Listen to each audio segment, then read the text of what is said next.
Welcome, dear listener. If you're just settling in for the night or simply taking a moment to relax, I'm glad you've joined me.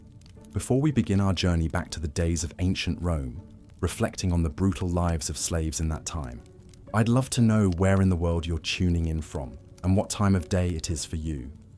It's always fascinating to see how far our community of night owls stretches. And if you enjoy calm, immersive storytelling that brings history to life, consider subscribing so you don't miss the next tale. Now, make yourself comfortable, take a deep breath, and let your mind wander back in time with me. Close your eyes and imagine the world of ancient Rome at the height of its power and splendor. Picture magnificent marble temples gleaming in the Mediterranean sun, grand colonnaded boulevards bustling with toga-clad citizens, and the famous Roman legions marching out to conquer new lands for the glory of the empire. It was a civilization of remarkable achievements in engineering, art, law, and military might. The Roman Republic and later empire dominated the Western world for over 1,000 years, leaving a legacy that still shapes our world today. But beneath the surface of this gilded age, there was a darker side to Roman society, an aspect that is often overlooked in our popular imagination of this fascinating era.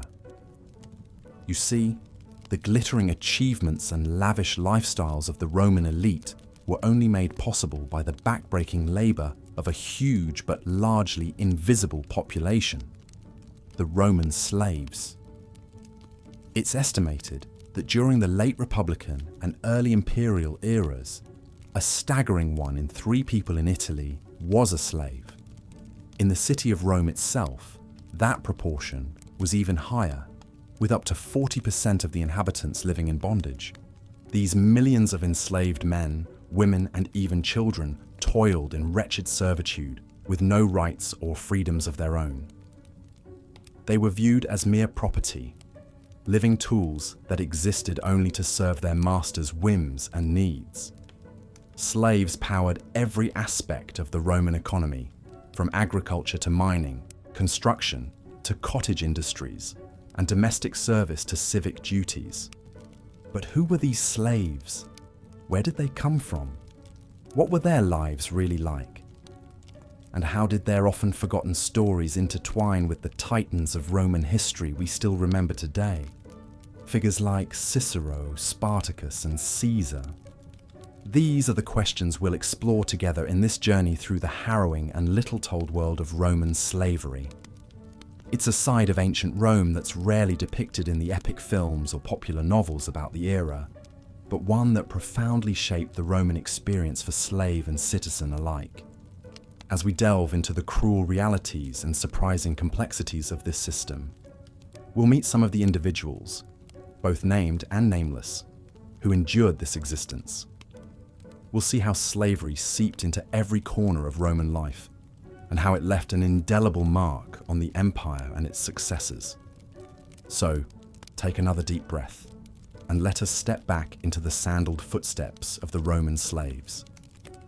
Hear their stories whispered across the centuries, and remember them not just as the property and possessions we know they were reduced to, but as striving, struggling, dreaming human beings whose blood, sweat, and tears forged the world of the Romans.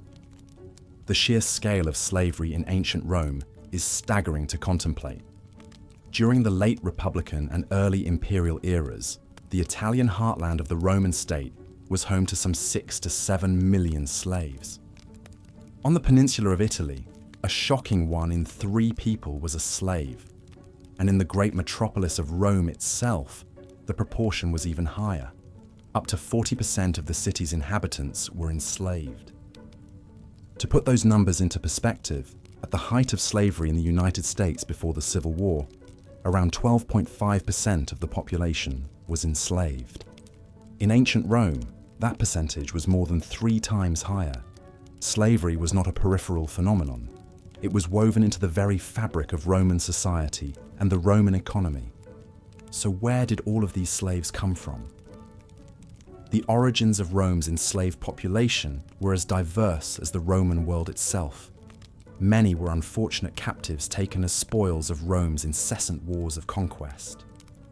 As Roman legions subdued new territories from Gaul to Greece, Iberia to Asia Minor, they often enslaved and deported large segments of the defeated populace.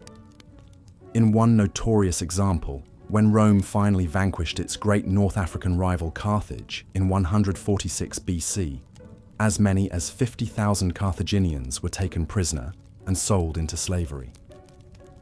Captives from military conquests formed a major pipeline of human chattel streaming back to Rome's slave markets. But not all Roman slaves were foreigners captured in battle. Many were unfortunate souls from within Roman society itself.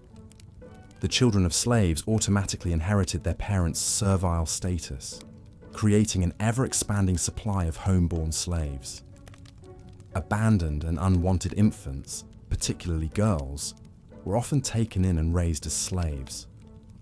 Impoverished debtors could be sold into bondage to repay what they owed. Convicted criminals might be condemned to slavery as punishment for their misdeeds. And in the seediest corners of the empire, ruthless kidnappers snatched vulnerable provincials and even fellow citizens to sell them illicitly into servitude.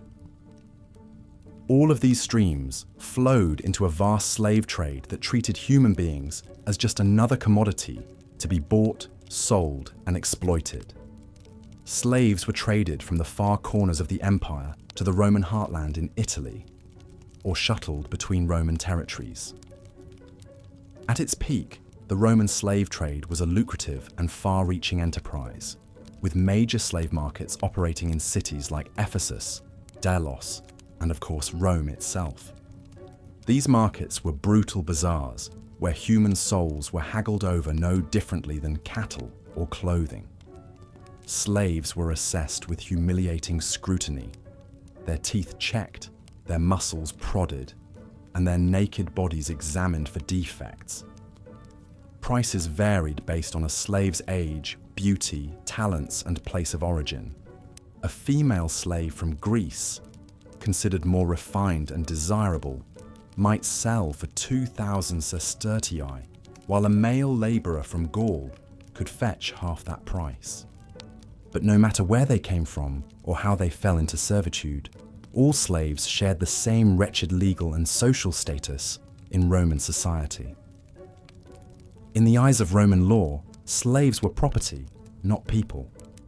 They were referred to as res, things, tools animated by muscle but void of soul or personality.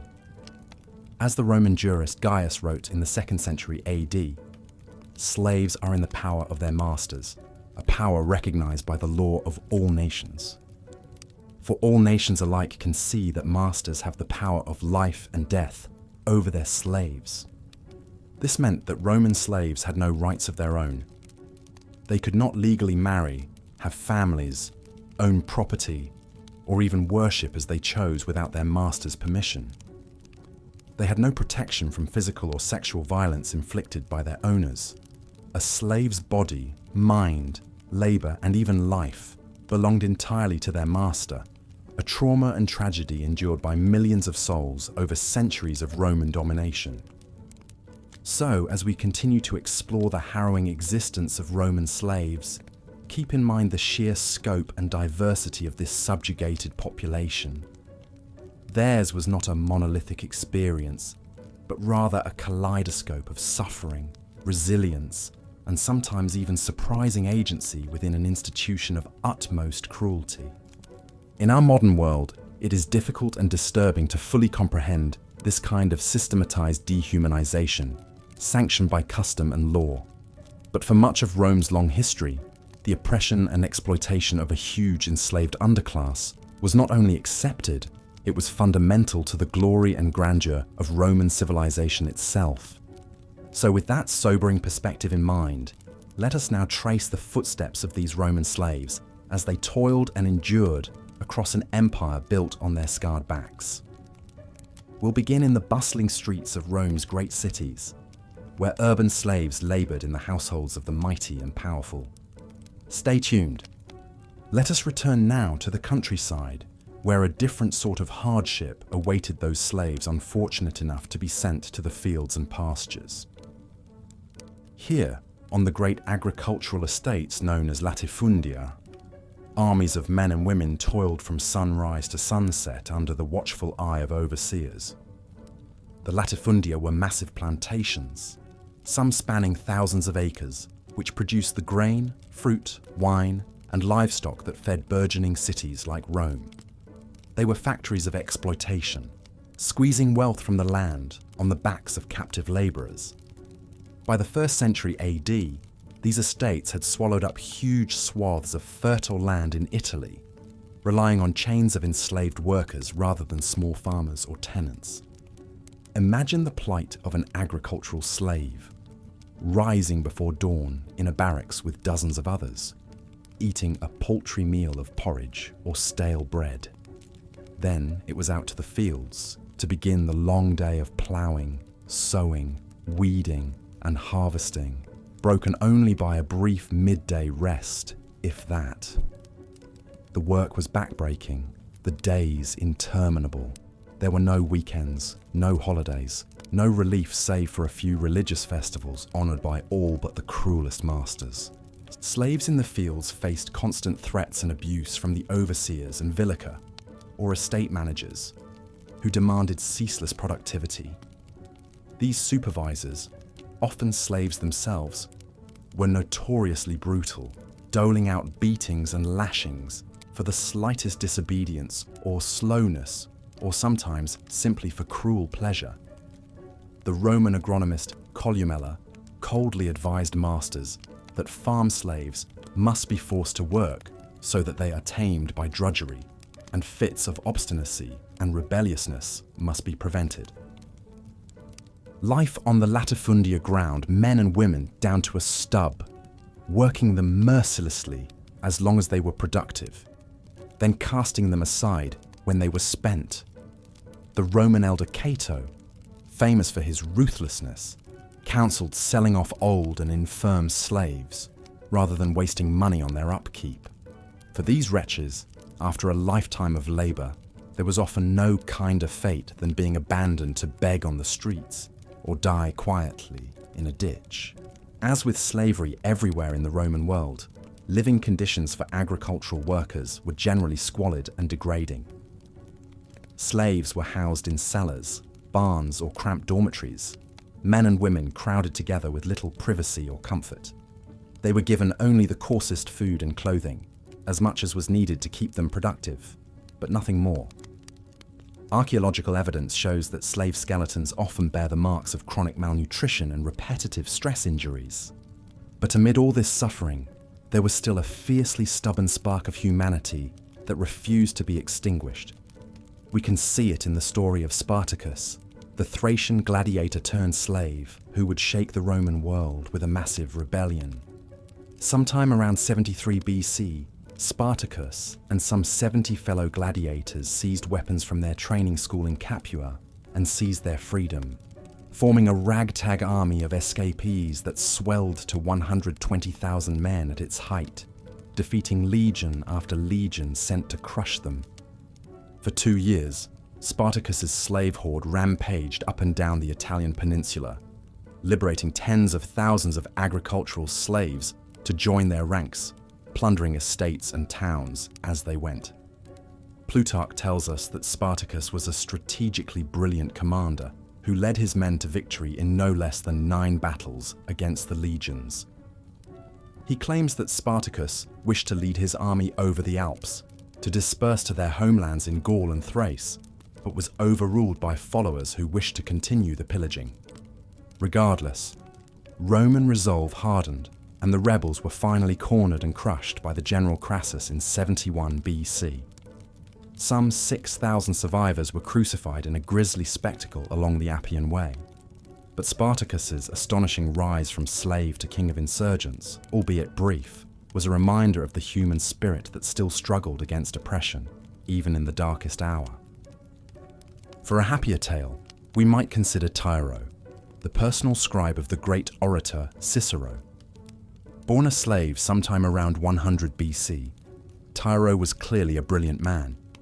He invented an early form of shorthand to help keep pace with Cicero's rapid dictation. a system which remained in use for centuries.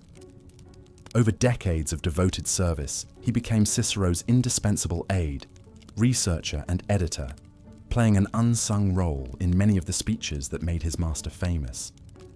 Theirs appears to have been an unusually close bond for a master and slave. In his letters, Cicero expresses deep affection and concern for Tiro's well-being, chiding him as a workaholic who needed rest when he fell ill. And indeed, Cicero did grant Tiro his freedom, albeit late in life, a vanishingly rare act of manumission for the time. Once free, Tiro could have departed, but chose to continue assisting the aging Cicero, helping the orator assemble his life's work in the waning days of the Republic. Upon Cicero's death, Tiro took it upon himself to collect and publish his former master's letters, an invaluable trove for later historians, and even wrote a biography of Cicero, though sadly it has not survived. It was an extraordinary life trajectory, from servitude to scholarship, although one achieved more through fortune than justice. Tiro's story was the exception, not the rule. The vast majority of educated, skilled slaves never won the benevolence of manumission, no matter their merit or bond with their master. So while stories like Tiro's show that, in some cases, genuine ties of loyalty could bridge the vast power gulf between master and slave, we must not forget the harsh reality that the entire relationship rested on a foundation of institutional violence, exploitation, and domination. Behind the noblest words and sentiments, a master still held the power of life and death over their human chattel. This deeply embedded mentality of entitlement and domination over enslaved bodies, especially those of women, played out with disturbing frequency in the sexual relationships between masters and slaves. It was widely accepted that masters had sexual rights over their slaves, who had no legal standing to refuse or resist. The wives, daughters, and mistresses of citizen men were at least notionally protected by law from non-consensual sex. But slave women had no such rights or recourse. As property, their violation was not considered a legally actionable moral crime in the same sense. It was an offense against their master's property rights, but not the woman herself. So widespread was the sexual exploitation of slave girls and women that institutionalized rape, by modern definitions, was mundane throughout the slaveholding society of Rome. Strikingly, though, this culture of predation was so normalized in the Roman mindset that it was rarely acknowledged as even an ethical issue. When you buy a slave girl, you buy a compliant body to sate your desires, advised Horace matter-of-factly. The same poets and moralists who inveighed against marital infidelity said nothing about the widespread rape of slave women. Given the ubiquity and banality of these slave-master sexual relationships, it's likely that many Roman fathers knew or suspected that some of their slave-born children were their biological offspring. But they were not family. Slave mothers and children had no legal connection or rights of paternity. Some half-siblings may have played together innocently as children, master and slave, not knowing they shared a father. One particularly troubling result of slave women's vulnerability was the widespread use of slaves as wet nurses. It was common for upper-class women to send their infants to be breastfed by slave women for months or sometimes years after birth, to avoid the hassle and preserve their figures. But this forced surrogacy came at a cruel cost. The wet nurses had to be continuously pregnant to stimulate milk flow, meaning years of repeated forced mating. Often, the wet nurse's own newborn would be cast aside or sent to a slave auction, depriving both mother and child of essential bonding. One Roman doctor advised new mothers to carefully test a potential wet nurse's character and affection, as if a woman grieving the loss of her own baby could transfer warm maternal feelings to her nursling on demand. For these women, motherhood itself was a violation, their bodies and their children, the property of their masters. So in matters of sex and family, as in nearly all aspects of life, Roman slaves were vulnerable to the whims of their masters, treated more as objects of gratification than as feeling men and women. This is in jarring contrast to the ideals of liberty and rights proudly proclaimed by Roman statesmen and etched into their laws. But this hypocrisy was little dwelled on. The absolute subordination of slaves was simply an unquestioned fact of life for Roman elites. This casual objectification also meant that the bodily autonomy of slaves was routinely violated for sadistic entertainment. Roman banquets sometimes featured performances in which attractive slave girls or boys were ordered to have sex with each other for the titillation of the guests. More darkly, pretty young slaves of both sexes were often forced to serve as unwilling concubines, enduring rape and assault at the whim of their masters and mistresses. Roman literature is full of both ribald and winking references to this predation, and much more plaintive allusions to the trauma it inflicted, although often romanticized. The poet Martial captured the dynamic in a single taunting epigram. The slave boy says no, but the master says yes, so the slave boy's a liar. For a Roman slave, even the freedom to refuse unwanted touch and exposure was a luxury they did not possess. But not all slaves were helpless in the face of this exploitation. Wily slaves sometimes found ways to carve out a small degree of economic autonomy for themselves. Skilled and privileged slaves could earn tips, bonuses, and commissions in the course of their work. An enterprising cook might be allowed to pocket some profits from street-side sales, or a financial secretary could invest some of his master's capital and split the returns. These earnings, although still technically the property of the master, often accumulated into a fund called the peculium.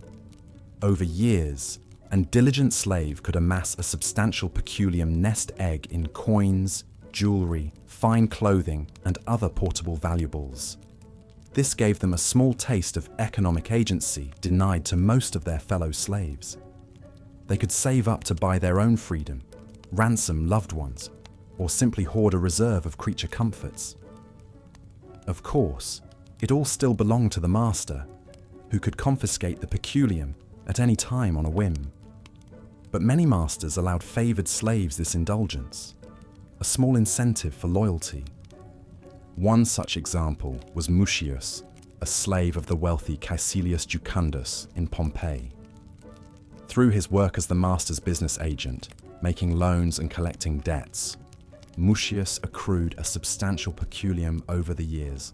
Surviving wax tablets show that he bought his own freedom for a hefty 1,300 sesterces and went on to become a prosperous freedman moneylender in his own right. It was a form of quasi-freedom, although still circumscribed and contingent on his former master's goodwill. So while the peculium gave some slaves a narrow path to a degree of economic autonomy and perhaps eventual freedom, it was still a flawed and fickle institution, entirely dependent on a master's indulgence. Behind the promise of self-bought manumission, it incentivized slaves to be industrious and compliant. The dream of freedom through peculium, elusive as it was for most, helped to pacify resentment and forestall resistance among those slaves who had the wit and opportunity to pursue it. But what of the faceless multitudes who toiled thanklessly for the state and public good, without even the meager hope of a peculium and freedom? Let us turn now to the lives of the public slaves, who were owned directly by the government and people of Rome.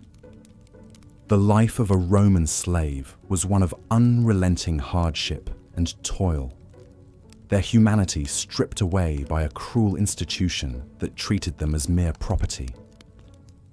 From before sunrise until late into the night, the slave's existence revolved around servicing their master's every whim and need.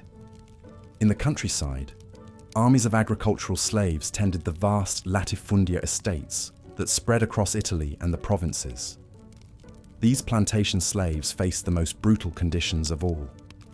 Under the watchful eyes of an overseer and his whip, they worked the fields from dawn till dusk, with scarcely a moment of rest, tilling soil, planting crops, harvesting grain, pressing olives. The unyielding cycle of backbreaking labor never ceased. One could hardly imagine a more punishing existence than that of a Roman agricultural slave. Their quarters were often squalid and cramped, their food meager, their treatment harsh. It was a life of unending, bone-wearying drudgery under the Mediterranean sun, all to enrich their absentee masters in faraway Rome. But some plantation slaves endured even worse ordeals in the mines and quarries that pockmarked the empire. Here, slaves were essentially worked to death, forced to carry loads of ore and stone in dark, suffocating tunnels. Illness, malnutrition, and injury were rampant. Slaves who faltered could expect the lash or worse. These wretches were the living dead, obliterated by the ground they mined. Yet one slave refused to submit to this crushing subjugation. His name was Spartacus, a Thracian gladiator sold into slavery. In 73 BC, Spartacus led a daring revolt, escaping his ludus gladiatorial school with a band of 70 fighters. As they rampaged across the Italian countryside, thousands of slaves rallied to join Spartacus, swelling his army to 120,000 men. For 2 years, Spartacus's slave horde defeated the legions sent to crush them, even ransacking towns on the outskirts of Rome itself. The Republic reeled at this unprecedented servile insurrection, the greatest threat to Roman power and prestige in generations. It was a terrifying reminder of the volcano of anger and resentment that seethed beneath the surface of Roman life. But in the end, not even Spartacus could break the chains of Roman slavery. His ragtag force was finally cornered and destroyed by the legions of Crassus in 71 BC. Some 6,000 survivors were crucified along the Appian Way, their bodies left to rot as a grisly deterrent to any other slave who dared to dream of freedom. Tragically, Spartacus's heroic rebellion was the exception, not the rule. Few Roman slaves had the means or opportunity to resist their bondage. Escape was almost impossible, given that slaves were branded or collared to mark their enslavement. A runaway faced crucifixion or worse if caught. And if the unthinkable happened and a slave attacked their master, the penalty was unimaginably brutal. Death by torture for them and every other slave in the household. So most Roman slaves trudged on beneath the yoke, stealing what moments of humanity they could amid the grind of servitude. One small mercy some enjoyed was the peculium. Pocket money they could earn to buy small luxuries, or, if they saved for decades, perhaps even purchase their freedom. Of course, this was entirely at the master's discretion. It was not a right, simply one of the myriad ways masters used material rewards alongside physical punishments to control their human property. However, a lucky few slaves did manage to rise above their station to lives of privilege and influence. The imperial household was staffed by thousands of slaves, some of whom leveraged their proximity to power into authority of their own.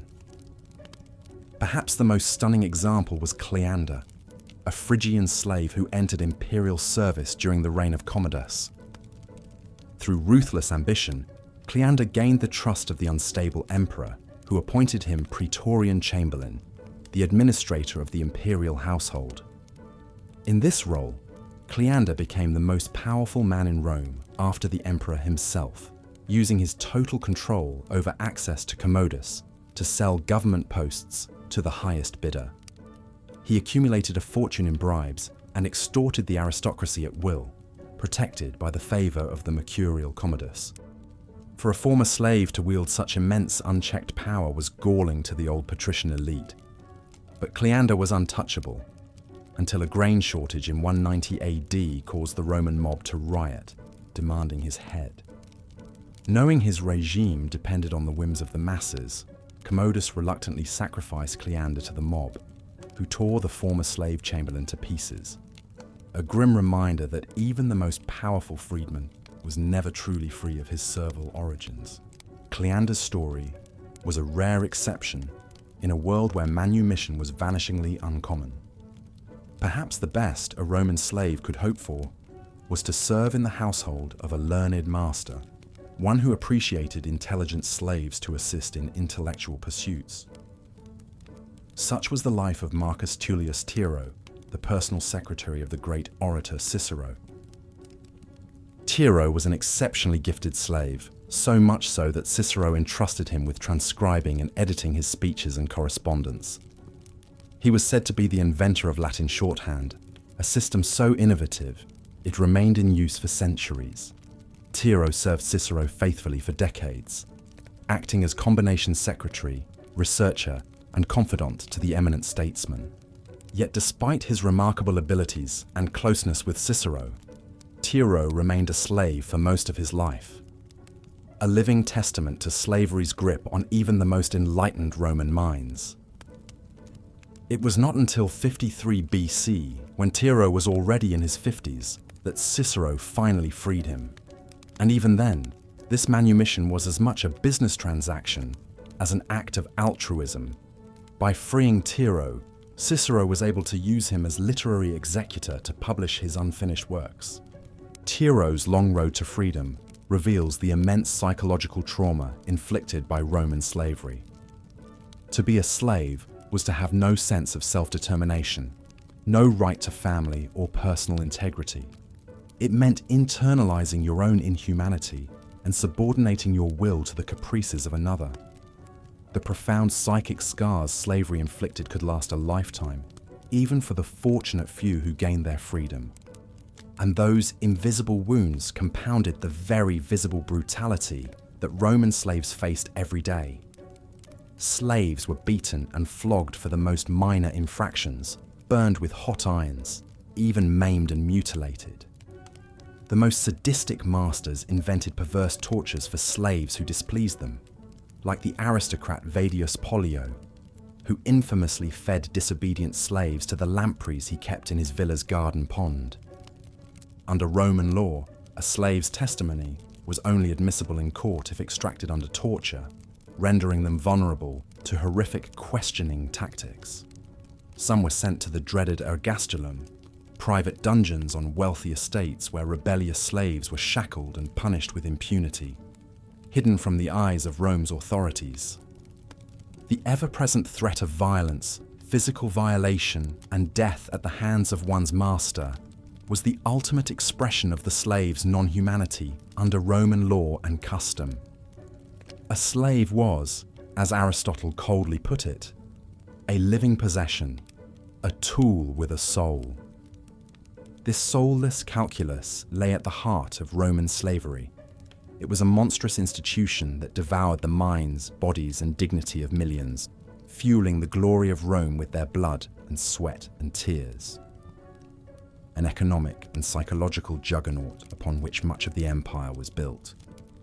For at its height, Roman Italy was home to a staggering number of slaves, as much as a third of the population, up to 40% in the city of Rome itself. This huge slave population powered the mansions, farms, factories, mines, and galleys of a civilization. Millions of human tools with no more rights than the plows or looms they operated. Millions whose stories will never be told, whose names will never be known, swallowed up by the centuries and the sheer scale of the suffering they endured. But as we ponder the glittering monuments and marbled halls of Rome's glory, it is vital that we remember the forgotten souls who paid the price for that magnificence with their freedom and their lives. The story of Rome is also their story. The story of the humble girl snatched from her homeland to serve as maid, of the conquered soldier turned farmhand, of the child born into bondage who never saw the sun as a free man. They too helped shape the destiny of the world's greatest empire, even if their names are lost to time. So when we think of Rome, let us also think of them, the faceless slaves whose toil propped up the Republic and the Empire. Let us acknowledge the terrible foundation of oppression and unfreedom upon which so many of Rome's triumphs were built. Only then can we truly understand the city that once ruled the world. Only then can we see the cost of greatness etched in the furrowed brow of a slave. The stories of Rome's slaves may be lost to history, but if you look closely enough, you can still hear their whispers echoing through the centuries. In many ways, they are with us even today, in the roads we walk, the aqueducts we admire, the literature we read. One such whisper comes from a most unlikely source, the tomb inscription of a Roman woman named Alia Potestas. In a society where slaves were faceless and forgotten, Alia did something almost unheard of. She built an ornate tomb for her beloved slave Jucundus and inscribed it with her undying affection. "You were my alumnus, my friend, my companion," the epitaph reads. "No human being could be loved more than I loved you." It's a rare glimpse of humanity in a world that so often denied slaves their basic dignity, and it speaks to the complex realities of master-slave relationships in Rome. While the vast majority were built on exploitation and abuse, there were these uncommon exceptions, bonds of genuine devotion that transcended the brutality of the institution. We see this also in the story of Antonia Canis, a former slave of Antonia Minor, daughter of Mark Antony. Canis earned her freedom and even became an influential member of the imperial court and the mistress of the future emperor Vespasian. It was a remarkable rise for a woman who had once been chattel property. But these stories, touching as they are, were the extreme exceptions. For the vast majority of Rome's slaves, life promised only degradation and drudgery from cradle to grave, and the echoes of their suffering would reverberate through the ages, long after the fall of Rome. When we think of the great construction projects of the Romans, the Colosseum, the Pantheon, the Circus Maximus, we often marvel at the ingenuity and ambition, but we rarely stop to consider the human cost. The humble slaves who hauled the stones, mixed the mortar, and died in droves from accidents, exhaustion, and mistreatment. The same is true of the Roman literary canon, the speeches of Cicero, the histories of Livy and Tacitus, the poetry of Virgil and Ovid. We laud the brilliance of these elite Roman minds, but forget they were all slaveholders, dictating their works to slave secretaries and copyists late into the night by the light of sputtering oil lamps. Even the food and wine we so associate with the Romans, the garum and the honeyed dates, the Falernian vintages, all of it was planted, harvested, prepared, and served by armies of agricultural slaves, toiling under the sun and the lash. The excess and luxury of the Roman table had a bitter aftertaste, the sweat and blood of the unfree. But perhaps the most haunting legacy of Roman slavery is how it persisted and morphed through the centuries that followed. As the empire crumbled and fell, slavery endured in the medieval feudalism that succeeded Rome, in the transatlantic slave trade of the early modern period, in the cotton fields and kitchens of the antebellum South. The names and faces may have changed, but the fundamental concept of humans as property, as tools for exploitation, remained ingrained. It was a poison that lingered long in the body politic of the West, a symptom of the illness that was Rome's slave society. And so, as we close this chapter on the lives of Roman slaves, we do so with a heavy heart, for the untold millions who suffered in silence and anonymity, whose stories are forever lost to us. But we remember them still, in the monuments they built, the roads they paved, the harvests they reaped. They may have been erased from the record, expunged from the histories, but they were the bedrock on which one of the world's greatest civilizations was built. The unsung and unfree, the beaten and the broken. The slaves of Rome, whose blood and sweat greased the wheels of empire. We cannot give them back their names, their voices, their stolen lives, but we can honor their memory by remembering the human cost behind the glory that was Rome, by seeing the shadows in the light, the scars beneath the marble, the tears behind the triumphs. For slavery, as much as conquest and empire, was the true face of Rome, a civilization built on the bent backs of the unfree, and there is no statute of limitations on human suffering, no moratorium on empathy for those long dead.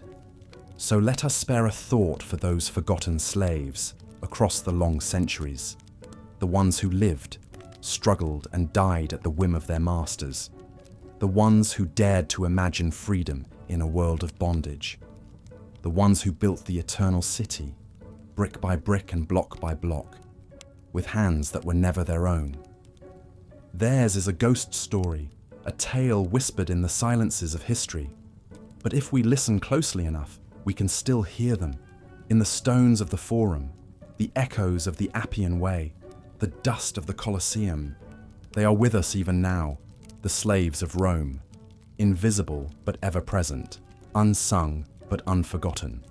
A reminder of the darkness that lurks behind the light, the inhumanity at the heart of even the greatest of human achievements. And in honoring their memory, we honor the best in ourselves, our capacity for compassion, our hunger for justice, our unending hope for a world where no one is in chains. For as long as we remember them, the slaves of Rome can never truly die. Life as a slave in the Roman Empire was a brutal, thankless existence of unending labor and cruelty, all to prop up the lavish lifestyles of the wealthy elite. For these downtrodden souls who made up such a significant portion of the population, each day was a waking nightmare in service to their masters. The vast majority of slaves in ancient Rome were not born into bondage, but fell into this wretched state through the misfortunes of war, piracy, or economic ruin. Defeated enemies were regularly carted back to Rome and sold as spoils of conquest. The military campaigns that expanded Roman power also fueled the ballooning ranks of human chattel that came to dominate society. For an unlucky captive, the harrowing journey into slavery often began with a traumatic uprooting from their homeland, as they were suddenly torn from kin and community. Herded like livestock and loaded onto ships, many did not survive the harsh conditions of this forced voyage to an unknown land. Those who endured would soon discover the fresh hell that awaited them. Upon arrival in Rome, new slaves were put on display in the markets, naked and humiliated, as prospective buyers poked and prodded to assess their fitness. Like any other tradable good, their value was coldly determined by age, health, appearance, and skill. The most expensive and prized slaves were the young and comely, destined for exploitation of the most degrading varieties. But by far the most common fate for freshly imported foreign slaves was a life of crushing agricultural labor on the flourishing latifundia estates that were devouring small farms and transforming Italy's landscape. Here, armies of shackled laborers toiled ceaselessly under the blistering sun and the lash of ruthless overseers. The sprawling plantations could not run without a steady influx of new slaves to replace the broken bodies that had been rapidly worked to death in the fields. The fortunate ones might be eventually permitted the minor dignity of living in crude huts with slave families rather than shackled in communal bunkhouses at night.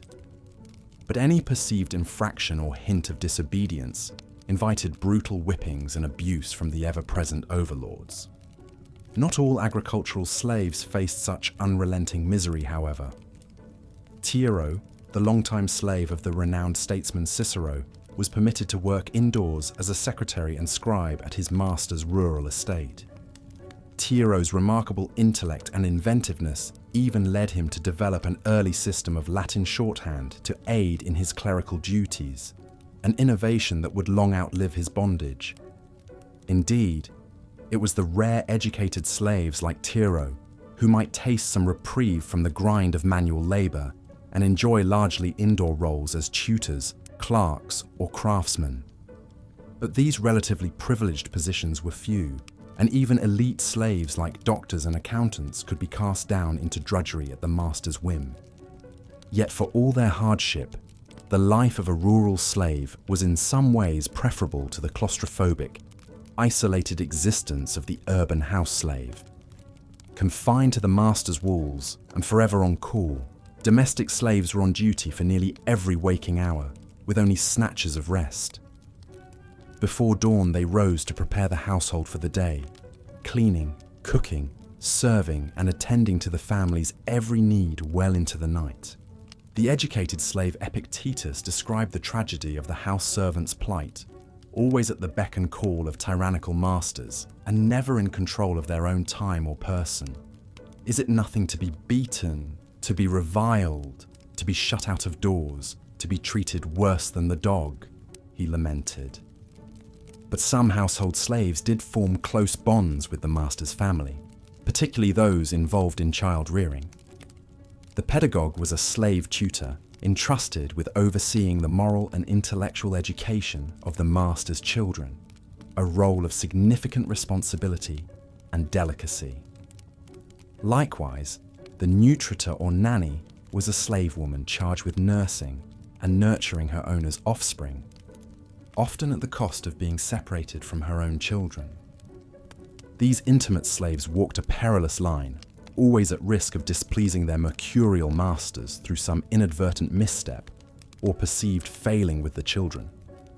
Yet some were also known to be greatly esteemed within the household, even earning freedom at the end of a long and faithful service. Loyal house slaves could be granted a peculium, a small fund they were permitted to accumulate through tips, bonuses, or side work.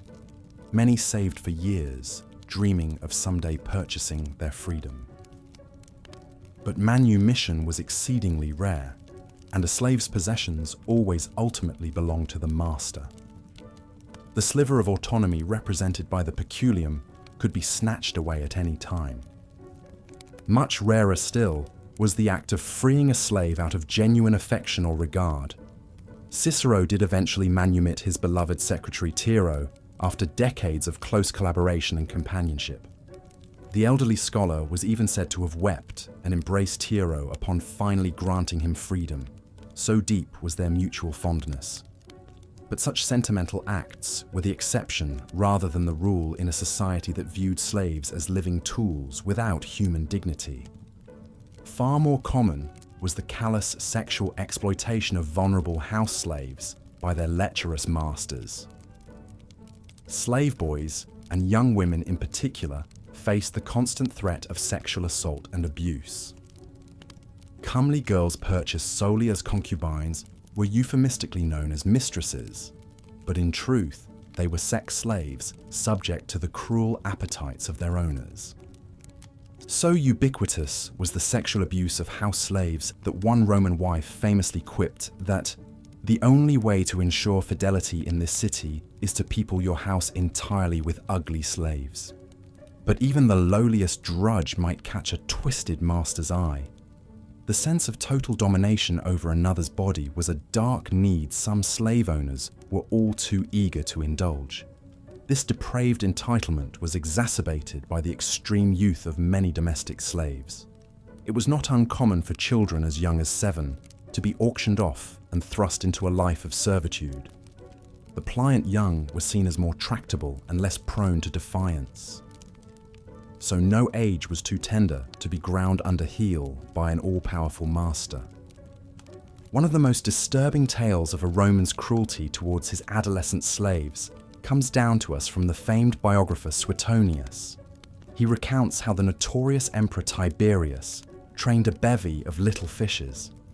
Slave boys he kept at his island estate, whom he forced to chase him while he went swimming and tease him with their licks and nibbles. The perverse sexual abuse these nameless youths endured is unimaginable. Beyond the sexual degradation, house slaves were always under threat of being viciously beaten for any perceived fault or sluggishness in their never-ending labor. The slightest mistake or moment of dullness could bring a swift flogging from master or mistress. And these brutal punishments were often capriciously meted out with little cause or justification, beyond a dark impulse to dominate. According to the philosopher Seneca, a slave will be beaten for coughing or sneezing so as to disturb his master's slumber. Those who displease their owners in more serious ways could face shockingly elaborate tortures and mutilations, from live burnings to forced gladiatorial combat. The master's capacity for depravity and violence was limitless. The perverse glee some masters took in tormenting their most helpless slaves was epitomized by the story of Vedius Pollio and his pet lampreys. This sadistic slave owner was said to keep a pool of monstrous flesh-eating eels into which he would gleefully cast disobedient slaves to be slowly devoured alive. The offender's agonized screams and the lamprey's thrashing made for twisted dinnertime entertainment. Such grotesque abuses may seem incomprehensible, but they were rooted in the prevailing Roman belief that slaves were fundamentally inferior and thus undeserving of moral consideration. Even great thinkers like Aristotle argued that some men were congenitally destined for slavery, that it was their natural state. Under Roman law, slaves were considered property, not people. They were but tools to be used as the master saw fit, whether as field laborers, craftsmen, miners, prostitutes, or even gladiators whose death throes served as lurid spectacle. A slave's life was one of total debasement and disposability, without rights or recourse. In the eyes of the law, a slave's testimony was only admissible in court if it had been obtained under torture, further incentivizing their horrific treatment. Interrogators could legally apply red-hot plates, the rack, or even crucifixion to extract the needed evidence or confessions through unimaginable suffering. The ultimate threat that loomed over every slave was a hideous death in the arena or on the cross. Slaves were routinely crucified for crimes as minor as petty theft, their flayed bodies displayed along the roadways as a grisly warning against disobedience and rebellion. So common was this horrific practice that the ancient geographer Strabo noted the roads leading into Rome are lined with tombs and crucified slaves. Indeed, the famous Appian Way became a miles-long corridor of ghastly crucifixions in the wake of Rome's most chilling slave revolt. In 71 BC, the gladiator Spartacus led an uprising that mushroomed into an army of 120,000 rebel slaves who terrorized Italy, defeating legion after legion before finally being crushed. As retribution for this unforgivable rebellion, a staggering 6,000 recaptured slaves were crucified along the Appian Way from Rome to Capua, their suffering and humiliation put on display for all to witness. The rotting bodies were left in place for months as an unforgettable deterrent against future insurgency. The story of Spartacus and his doomed uprising underscores both the desperation of the Roman slaves and the empire's ruthless commitment to keeping them ground underfoot. That even highly trained gladiators would rather risk annihilation than endure the misery and degradation of enslavement speaks to the soul-crushing horror of their bondage. But Spartacus's legendary exploits, fictionalized and celebrated though they may be today, should not obscure the grim reality that most slave rebellions were small, isolated, and swiftly crushed. The vast majority of Roman slaves lived and died without ever daring to resist their fate. They were simply too downtrodden and demoralized to contemplate revolt. Yet even in their lowest state, Roman slaves found small ways to cope and maintain a sliver of selfhood. Verni, or homeborn slaves, sometimes enjoyed a deeper connection to the master's household and could even be playmates to the children. Some built shadow families and communities within the slave ranks below the notice of their owners. Others took solace in exotic foreign religions and mystery cults that offered the promise of rebirth and eternal salvation. One unexpected outlet for a lucky few domestic slaves was a quasi-entrepreneurial role in managing the master's urban assets. These trusted high-level slaves could be granted authority to oversee the household's rental properties, collect debts, and conduct business in the master's name. Here they could briefly taste a modicum of autonomy and importance, so long as they never failed in their duties. A shining example was Felix, the slave property manager of Cicero's rival Clodius. Through his acumen and ambition, Felix was able to gain great wealth for his master's estate, taking a cut for himself along the way. His tenacity was rewarded with freedom, and he eventually rose to become the provincial governor of Judea, a remarkable ascent for one born in chains. But stories like Felix's were exceedingly rare. Most urban slaves would never know even a moment of self-determination or dignity. For the lowly drudges who kept the city running, each day was a trial of endless toil and abuse.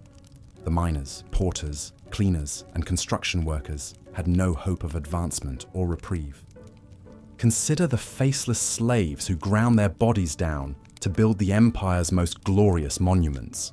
The Colosseum, that enduring symbol of Roman power and spectacle, was constructed largely through slave labor in under 10 years. Teams of up to 12,000 slaves worked non-stop to erect the 157-foot-tall amphitheater from giant blocks of travertine stone. Slaves did the backbreaking work of quarrying, hauling, and hoisting the 100,000 cubic meters of stone that would form the Colosseum's iconic facade. How many nameless slaves perished to create this magnificent arena, where yet more slaves would die for the entertainment of Roman crowds? The bodies of exhausted builders and doomed gladiators alike were unceremoniously discarded, mere human grist to feed the glory of Rome. The great monuments and feats of Roman engineering are all the more astounding when one considers that they were built without modern machines or technology. The soaring aqueducts, impregnable fortifications, and towering arches that still inspire awe today were constructed using only pulleys, levers, and an unimaginable amount of human suffering. At the empire's peak, teams of skilled slave engineers transformed Rome into the majestic imperial capital. New roads, bridges, and aqueducts expanded across Italy and beyond, all on the shoulders of slave muscle. Slave labor fueled construction on an epic scale, raising triumphal arches, basilicas, baths, and temples of breathtaking ingenuity. An army of over 4,000 slaves toiled for years to complete the sprawling baths of Caracalla alone, an opulent 50-acre complex clad in marble and gold. Sweating work gangs hefted massive blocks to erect the soaring 130-foot ceilings and install the complex systems of drainage and hypercoursed heating that would warm the lavish pleasure palace. Day after day, from sunup to sundown, they labored, sometimes in chain gangs, always under threat of the lash. The splendor and luxury of the finished complex stood in stark contrast to the wretched and broken slaves who brought it into being at such great human cost.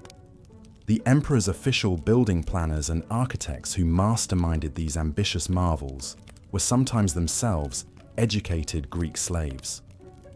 The innovative designs they produced stood for centuries as enduring symbols of Roman power and artistry.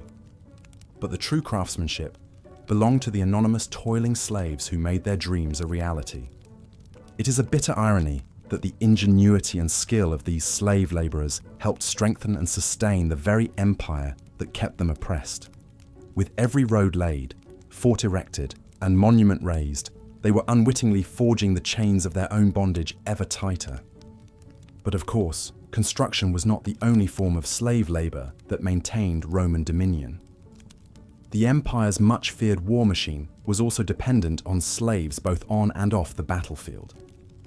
A special class of slaves known as colones traveled with the legions to handle pack animals, repair armor, and transport military baggage. They were even sometimes pressed into service as reserve fighters. More sinister were the lorari, slave torturers who accompanied the army to brutalize captives and extract information using the vilest methods of coercion and cruelty. These pitiless men wielded their tools of pain with a savagery surpassed only by the carnifices, the state's official executioners, who were themselves condemned slaves. To be a carnifex was to become an instrument of empire, dealing out death and suffering to the most wretched enemies of Rome. These state-owned slaves carried out public crucifixions, live burnings, beheadings and torture so ghastly that even hardened Romans averted their eyes. The carnifices were loathed and shunned as unclean outcasts, reviled even by their fellow slaves. Public slaves tasked with civic maintenance and upkeep fared little better than the military auxiliaries and executioners. Slaves swept the streets, collected refuse, maintained the roads and aqueducts, and handled the grim drudgery that kept the city running, all for no pay and even less prestige than their domestic counterparts. But perhaps the worst off of all Roman slaves were those who toiled and perished in the mines of Spain and Greece to slake the empire's insatiable need for silver and other precious metals. Relegated to hell on earth, these pitiful wretches were worked to death in darkness and despair, extracting the riches that gilded Rome's glory. Slave miners spent their short, miserable lives underground, emerging only to eat and sleep chained together in communal squalor. Most would never again see the sun or breathe free air before succumbing to starvation, accidents, or disease in lightless tunnels and shafts. They died unmourned and unremembered in the bowels of the earth, so their masters could live in splendor. The lot of a slave in the notoriously deadly mines was so awful that even hard-bitten Romans expressed a degree of pity. Condemned criminals and vanquished foes could expect no worse fate than a life sentence of hard labor in the pits that swallowed men whole and spat out only riches and broken bodies. Amid so much misery and exploitation, it can be hard to believe that anything like genuine bonds of affection could exist between master and slave. But even in this cruel and rigid hierarchy of power, there emerged the occasional story of camaraderie and devotion that transcended status. One of the most famous examples was that of the Emperor Claudius and his slave Narcissus. A shrewd and able administrator, Narcissus rose to become Claudius's most trusted advisor and was even granted authority to act on the emperor's behalf. His power and influence were so great that rival senators were forced to defer. The public ignominy and humiliation a slave might face knew no bounds. One particularly degrading practice was the use of slaves in the arena for the bloodthirsty entertainment of the Roman masses. Slaves who had displeased their masters or were merely deemed unfit for other labor could find themselves cast into the Colosseum, weaponless and defenseless, to be torn apart by wild beasts as the crowd roared. Imagine the sheer terror of a slave who had only ever known a life of servitude, thrust suddenly before a baying mob, with lions and tigers released to devour them. They had committed no crime, save for being a slave. The sand beneath their feet would turn red as slaves were maimed and mauled, their screams intermingled with the crowd's cheers in a symphony of suffering that echoed through the arena. This was not merely a form of execution, but a spectacle, an abhorrent form of public entertainment. Slaves were fodder, their lives mere tinder to fuel the flames of the mob's excitement. The Colosseum held 50,000 spectators, 50,000 faces that would watch with glee as a slave was ripped limb from limb. The games were a grotesque display of the complete devaluation of a slave's humanity. Not all slave gladiators met such a brutal end, of course. Some, through skill at arms and the favor of the crowd, could earn glory and even freedom. The most famous of these was Spartacus, a gladiator from Thrace, who would go on to lead a spectacular slave rebellion. But for each Spartacus, thousands of nameless slaves died anonymously on the sands for the baying pleasure of the masses. This practice provides a startling insight into the psychology of slavery in Rome. Slaves were not seen as people, but property. If a master grew bored of his human chattel, he could simply cast it into the arena like a child discarding a toy. The crowd too was inured to this suffering. A slave being devoured by animals was no different to watching a criminal executed. The lines between human and object, between person and property, were blurred beyond recognition. It is important to remember that for all their degradation, the slaves dying in the Colosseum were human beings, with the same fears and feelings as any one of us. They had been torn from their homes and families, forced into servitude, and now faced an ignoble and terrifying death. As we marvel at the grand ruins of the Colosseum today, it is vital that we acknowledge the human cost embedded in those ancient stones. The gladiatorial games were not the only form of public humiliation a slave might endure. In many wealthy Roman households, slaves were also forced into degrading forms of entertainment for the amusement of their masters and guests. This could include anything from singing and dancing to more humiliating acts like serving as human footstools or even enduring abuse and beatings. One particularly stomach-churning practice was the use of slaves as vomitoria at lavish banquets. The Romans, as is well known, were prone to overindulgence. At extravagant feasts, guests would gorge themselves on rich foods, then purposefully vomit so they could continue eating. Slaves would be positioned around the room with bowls to catch the vomit of the revelers. Imagine the utter degradation of being used as a human receptacle for the half-digested gluttony of your masters. These slaves, who might spend their days cooking and serving these magnificent feasts, were not even allowed the basic human dignity of looking away in disgust. They had to stand, heads bowed, holding a bowl of vomit, a testament to the complete lack of regard for their humanity. The message was clear. A slave was not a person, but an object, a tool to facilitate the excesses and indulgences of their Roman masters. Even in death, a slave could not escape the yoke of their servitude. Slave suicides were common in ancient Rome. Many preferred to take their own lives rather than endure the hardships and indignities of slavery. But for a slave, even the right to end one's own suffering was not guaranteed. Legally, a master could be financially compensated if their slave died before a certain age.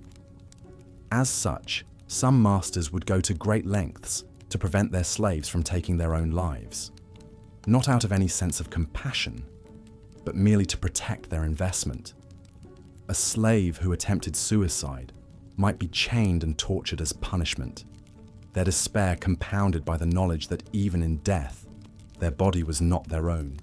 This bleak reality is encapsulated in the famous story of Vedius Pollio, a nobleman in the time of Augustus. Pollio was notorious for his cruelty to slaves. It was said he would feed slaves who displeased him to the lampreys in his fish pond. On one occasion, a slave accidentally broke a crystal cup. Fearing his master's wrath, he threw himself at Augustus's feet, begging to be executed in any other way than being eaten alive by the fish. Moved by the slave's desperation, Augustus demanded that Pollio free him and ordered all his crystal cups to be broken. Pollio, though outraged, dared not disobey the emperor. This tale, though it ended well for the individual slave, highlights the brutal reality. A slave's life was held in such low regard that a broken cup could warrant a death sentence. That Pollio's cruelty shocked even the Romans, a society so inured to the brutalities of slavery, speaks volumes. These stories paint a chilling picture of the psychological impact of slavery. To be a slave was to exist in a constant state of fear and anxiety. Any small mistake or perceived slight could result in brutal punishment or even death. The complete lack of control over one's own life and bodily autonomy was mentally and emotionally shattering. Imagine the impact of knowing that your life was considered less valuable than an inanimate object. that your hopes, dreams, and desires were utterly irrelevant to those who owned you, that you could be abused, violated, or even killed on a whim, and no one would bat an eye. The mental toll of this constant dehumanization is almost unfathomable to us today.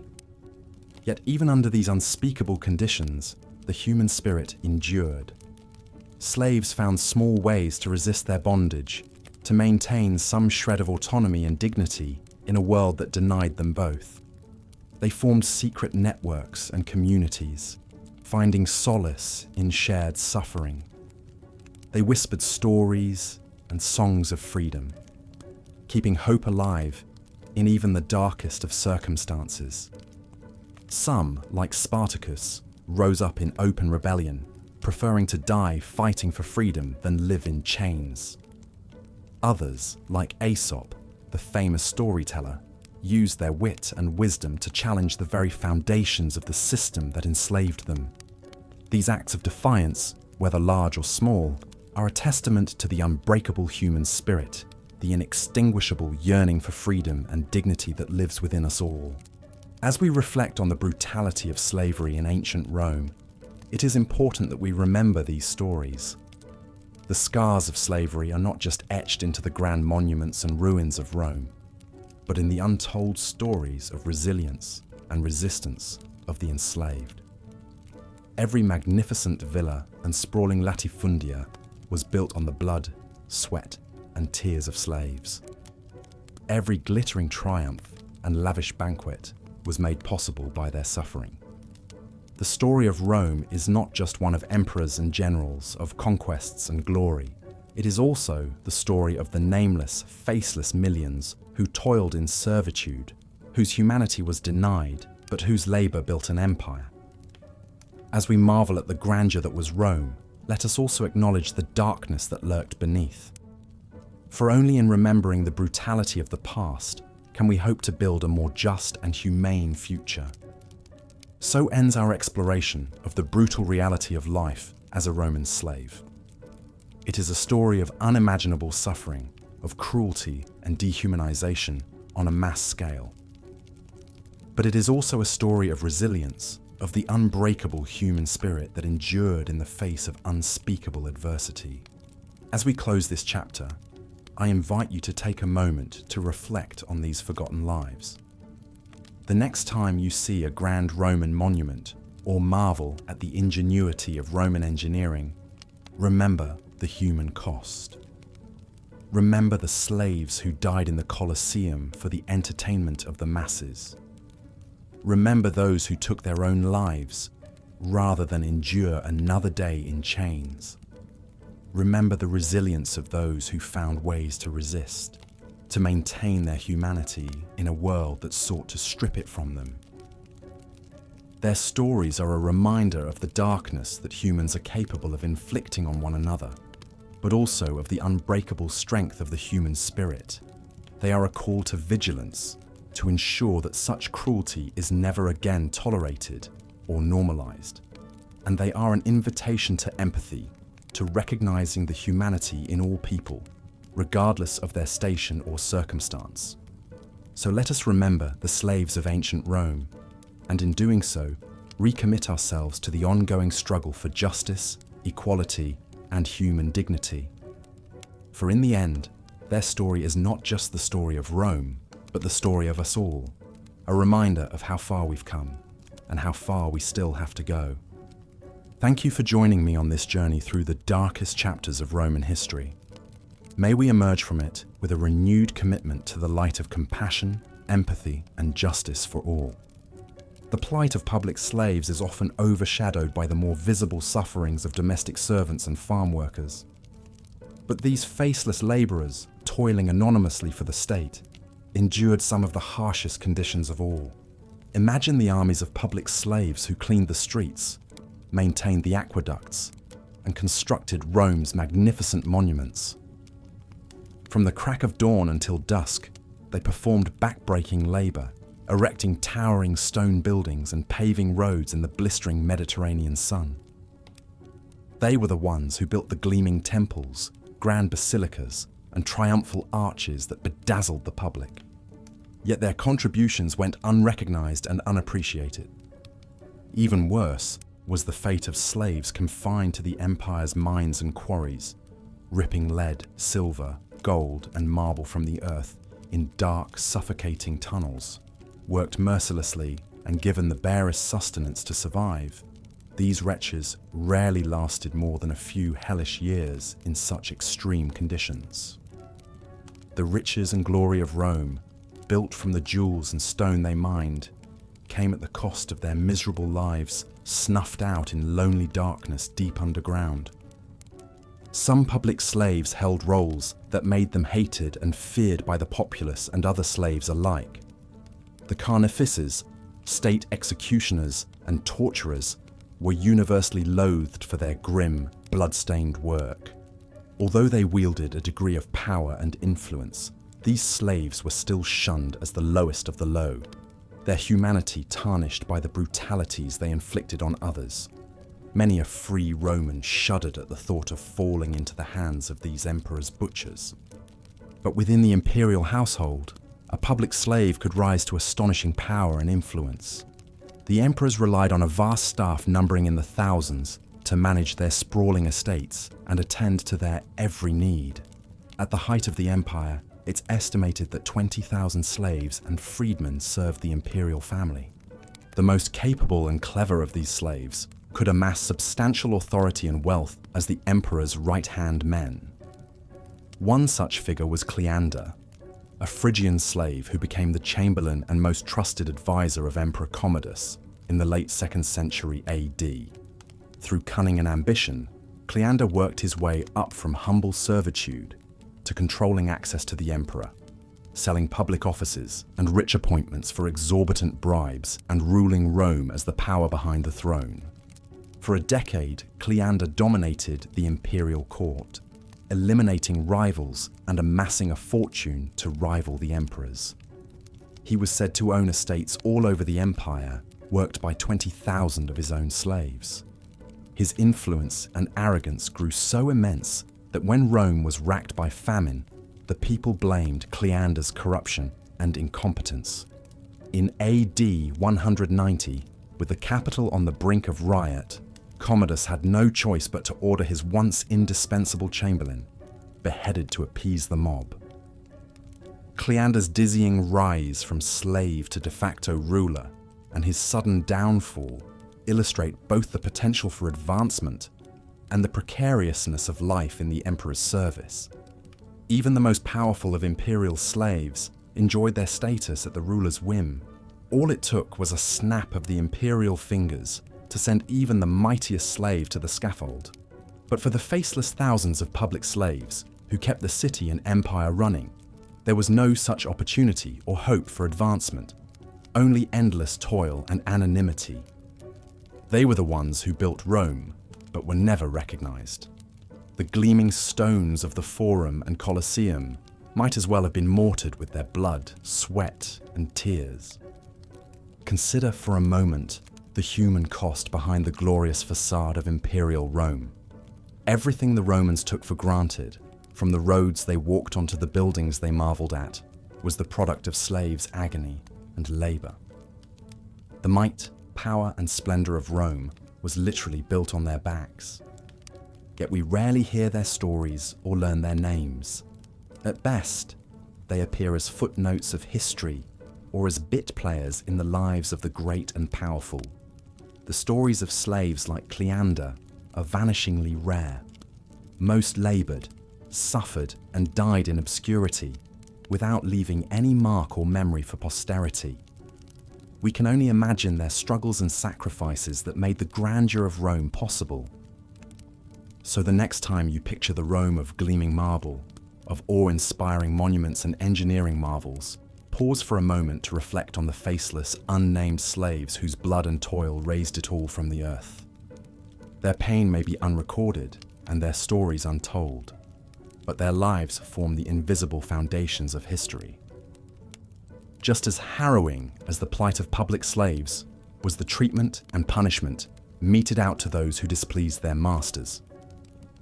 In Roman law, slaves were considered mere property to be used and disposed of at their owner's whim. An old saying held that a man has as many enemies as he has slaves, a testament to the inherently adversarial relationship between master and human chattel.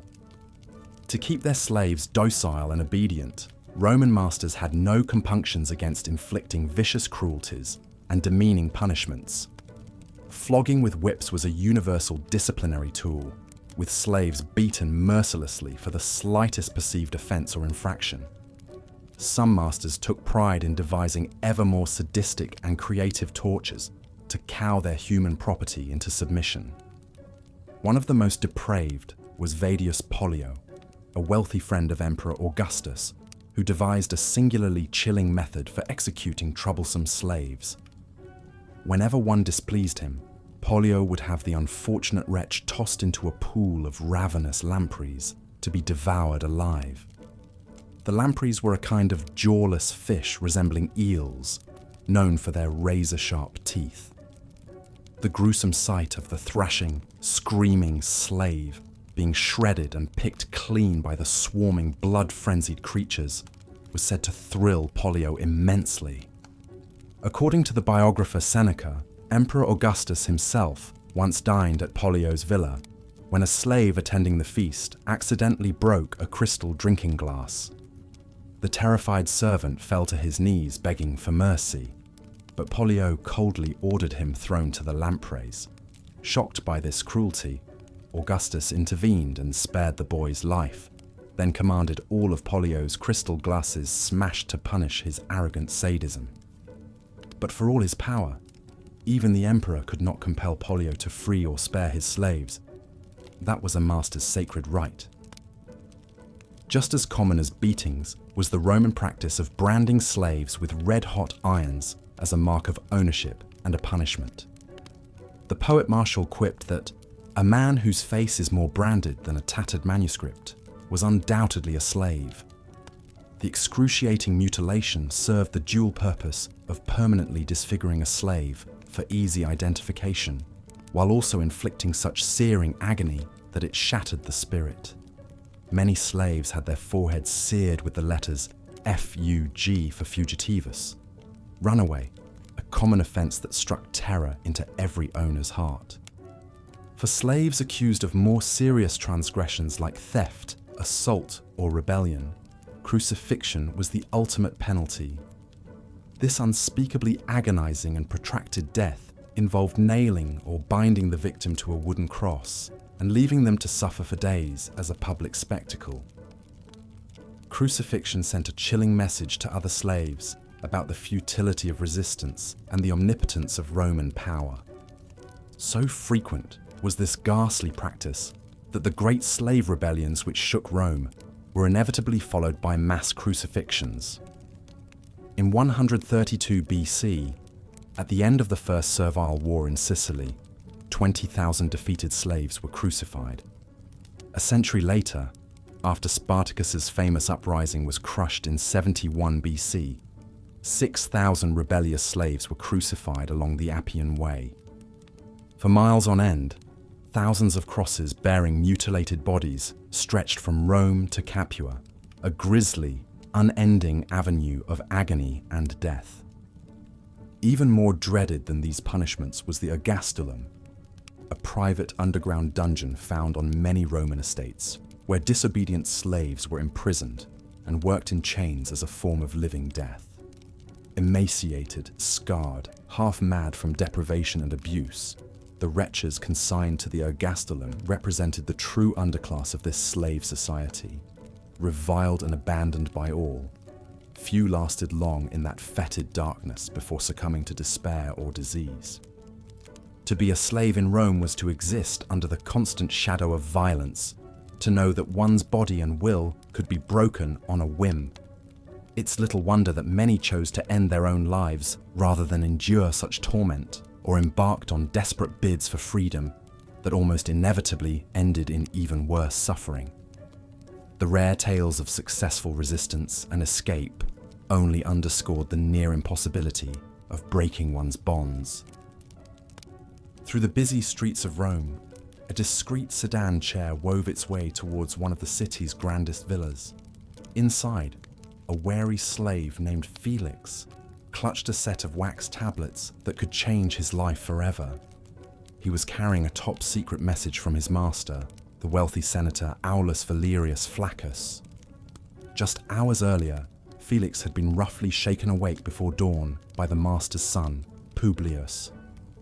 "Get up, you lazy dog," the young patrician had barked. "My father has an urgent task for you." Felix was accustomed to such rude awakenings. As one of the hundreds of slaves in the senator's household, he existed in a state of constant readiness, his body and will entirely at the whims of his masters.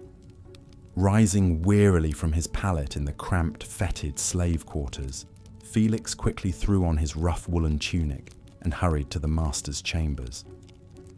Senator Flaccus was already up and writing at his desk by oil lamp. He barely glanced at Felix as he entered. Without a word, the Dominus thrust a sealed wax tablet at him. "Take this to Marcus Tullius Cicero and be quick about it," Flaccus snapped. "Tell no one of your errand. Now go!" Felix bowed his head. Yes, Domine. He was used to such peremptory commands. A slave learned early on that his role was to obey without hesitation or question. The young slave was just grateful he had not displeased the irascible master this morning and earned a beating. Slipping out of the villa, Felix began the long trek across the city to Cicero's mansion. The senator's message was clearly urgent to send him out at such an unseemly early hour. Felix's stomach growled with hunger, but he knew better than to stop for food. Slaves ate last in a Roman household, and only whatever meager portions were left over. As he hurried along, Felix pondered what business his master might have with the famous orator and statesman Cicero. Flaccus had acquired him a year ago to serve as a messenger and secretary, taking advantage of Felix's skill with letters, which was rare for a slave. Before that, Felix had been sold from one provincial household to another, his life an endless succession of drudgery and servitude. But even an educated slave like Felix had little notion of the machinations of his elders and betters. He knew his role was simply to deliver his master's message with alacrity and discretion. In truth, he was relieved to be out of the house on such an errand, for it meant a brief respite from the constant demands and abuses of the senator's family. Suddenly, Felix froze in his tracks at an unexpected sight ahead. There, on the cross street, a grisly row of crosses had been erected, from which hung the broken bodies of men. The fetid stench of death wafted over on the early morning breeze. Felix approached hesitantly, compelled by a mixture of revulsion and morbid curiosity. As he drew closer, the slave realized with a wave of nausea that he recognized one of the crucified men. It was Drusus, a fellow bondsman from a nearby household. The two slaves had formed something of a friendship in snatched conversations at the market and baths. Now Drusus's body hung lifeless, his joints grotesquely distorted, and gruesome wounds marking where the nails had been driven through his flesh. A small wooden titulus hung around the corpse's neck, pronouncing his crime. Serves Forfgitivs, a runaway slave. Felix shuddered and turned away from the hideous sight, suddenly anxious to put as much distance as possible between himself and his crucified friend. He now understood all too clearly the ruthless measures Roman masters would take to punish disobedient slaves and deter others from flight. With a new sense of urgency, Felix resumed his journey, all too aware of his own precarious and powerless place in Roman society. As a mere slave, his body and soul were the property of another, to be used and disposed of as they saw fit. He could only pray that his servitude did not one day lead him to a similarly wretched fate. After over an hour's walk, Felix's aching feet finally brought him to the stately facade of Cicero's mansion. It was the grandest private residence he had ever seen, adorned with frescoes, columns, and marble statues. Even the slaves here were better dressed than any citizen in his master's provincial hometown. Taking a deep breath, Felix approached the door and lifted the bronze knocker. Suddenly he hesitated, the dire warning of secrecy from his master resounding in his head. Flaccus had instructed him to give the message directly and solely to Cicero himself. But how could a mere slave demand an audience with Rome's most illustrious orator? Felix's knock was answered by an imperious-looking slave steward. The man eyed Felix's threadbare tunic and dusty feet with an expression of aristocratic disdain. "Deliveries and petitioners are to use the rear entrance," the steward sniffed haughtily. Felix swallowed hard. "Forgive me, sir, but I bear an urgent message from my master, Aulus Valerius Flaccus, for Cicero's hand only." "His name is Marcus Tullius Cicero," the steward corrected him frostily. "And he is far too busy to be bothered by the likes of you. Now go around back where you belong." But as the servant moved to slam the door in his face, Felix wedged his foot across the threshold, ignoring the shooting pain as the heavy wood crushed his toes. Holding out the tablet, with its distinctive senatorial seal, he locked eyes with the other slave. "Please," Felix entreated, "this is a matter of the utmost importance and discretion. I beg you, take me to Cicero at once." His tone was desperate, but also infused with a quiet power that in another life might have made Felix himself a formidable patrician. The steward's eyes widened at the sight of the seal, and his officious demeanor noticeably paled. Clearly, he knew that displeasing an esteemed senator could lead to severe retribution for a slave. "Very well," he capitulated tersely, opening the door to allow Felix to step inside. "But cause any trouble, and I'll personally see you whipped." Felix followed the steward through the lavish atrium and marbled halls, awed by the opulence surrounding him despite his clandestine mission. The grandeur of this house surpassed anything he had ever witnessed. The sheer wealth required to finance such magnificence was staggering, but the young slave reminded himself that for all the trappings of luxury, this was still very much the domain of an elite Roman male, supported by the labor of slaves like himself. He noticed how the household slaves moved about their morning tasks with quick efficiency, desperate to avoid a punishing word or blow from their masters. For a brief, surreal moment, Felix allowed himself to fantasize that he was not a slave, but a guest in this illustrious home. How different his life would be if he had been born to a patrician family, his days devoted to pleasure and politics rather than servitude and drudgery. But such dreams were as futile as they were treacherous. A slave had about as much chance of becoming a senator as he did of sprouting wings and flying. The rigid hierarchy of Roman society was as immutable as the rising and setting of the sun. The steward led Felix to a closed door and knocked sharply, then pushed it open without awaiting a reply. "Domine, this slave claims to have an urgent message for you from Aulus Valerius Flaccus." The room was a small but lavishly appointed study, its walls lined with shelves of scrolls and the air perfumed with exotic incense. At the center sat Cicero himself, bent over a writing desk. Dressed in a snow-white toga with a regal purple stripe, he emanated an aura of power and austerity that made Felix almost shake with intimidation. Cicero glanced up, his expression severe. "Yes. What is it?" The great orator sounded more irritated than intrigued by the intrusion. His mouth suddenly as dry as the Egyptian desert, Felix stepped forward and held out the tablet with a trembling hand. "My master sends you this, Domine," he croaked. Cicero snatched the tablet and unrolled it, waving a dismissive hand at the waiting slaves. "Leave us," he ordered brusquely. Felix and the steward bowed and hastily retreated from the chamber. As the door closed behind them, Felix saw Cicero bend his stately head and begin to intently read the message. Then they were alone again in the long marbled hallway. "Back to the kitchens with you then," the steward snapped, resuming his officious air. "And be quick about it. I won't have an untrained house slave loitering about the domus."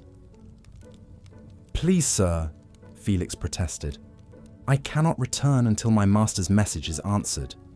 He knew all too well the likely punishment for failing to complete his assigned task. The steward shot him an impatient glare. "You'll wait out in the street then, and be grateful I don't throw you out on your ear." He pointed imperiously towards the vestibule. Head bowed in defeat, Felix turned and shuffled back the way he had come. But as he reached the gleaming door, it suddenly swung open, revealing an ashen-faced Cicero. The senator beckoned him back with a grave expression.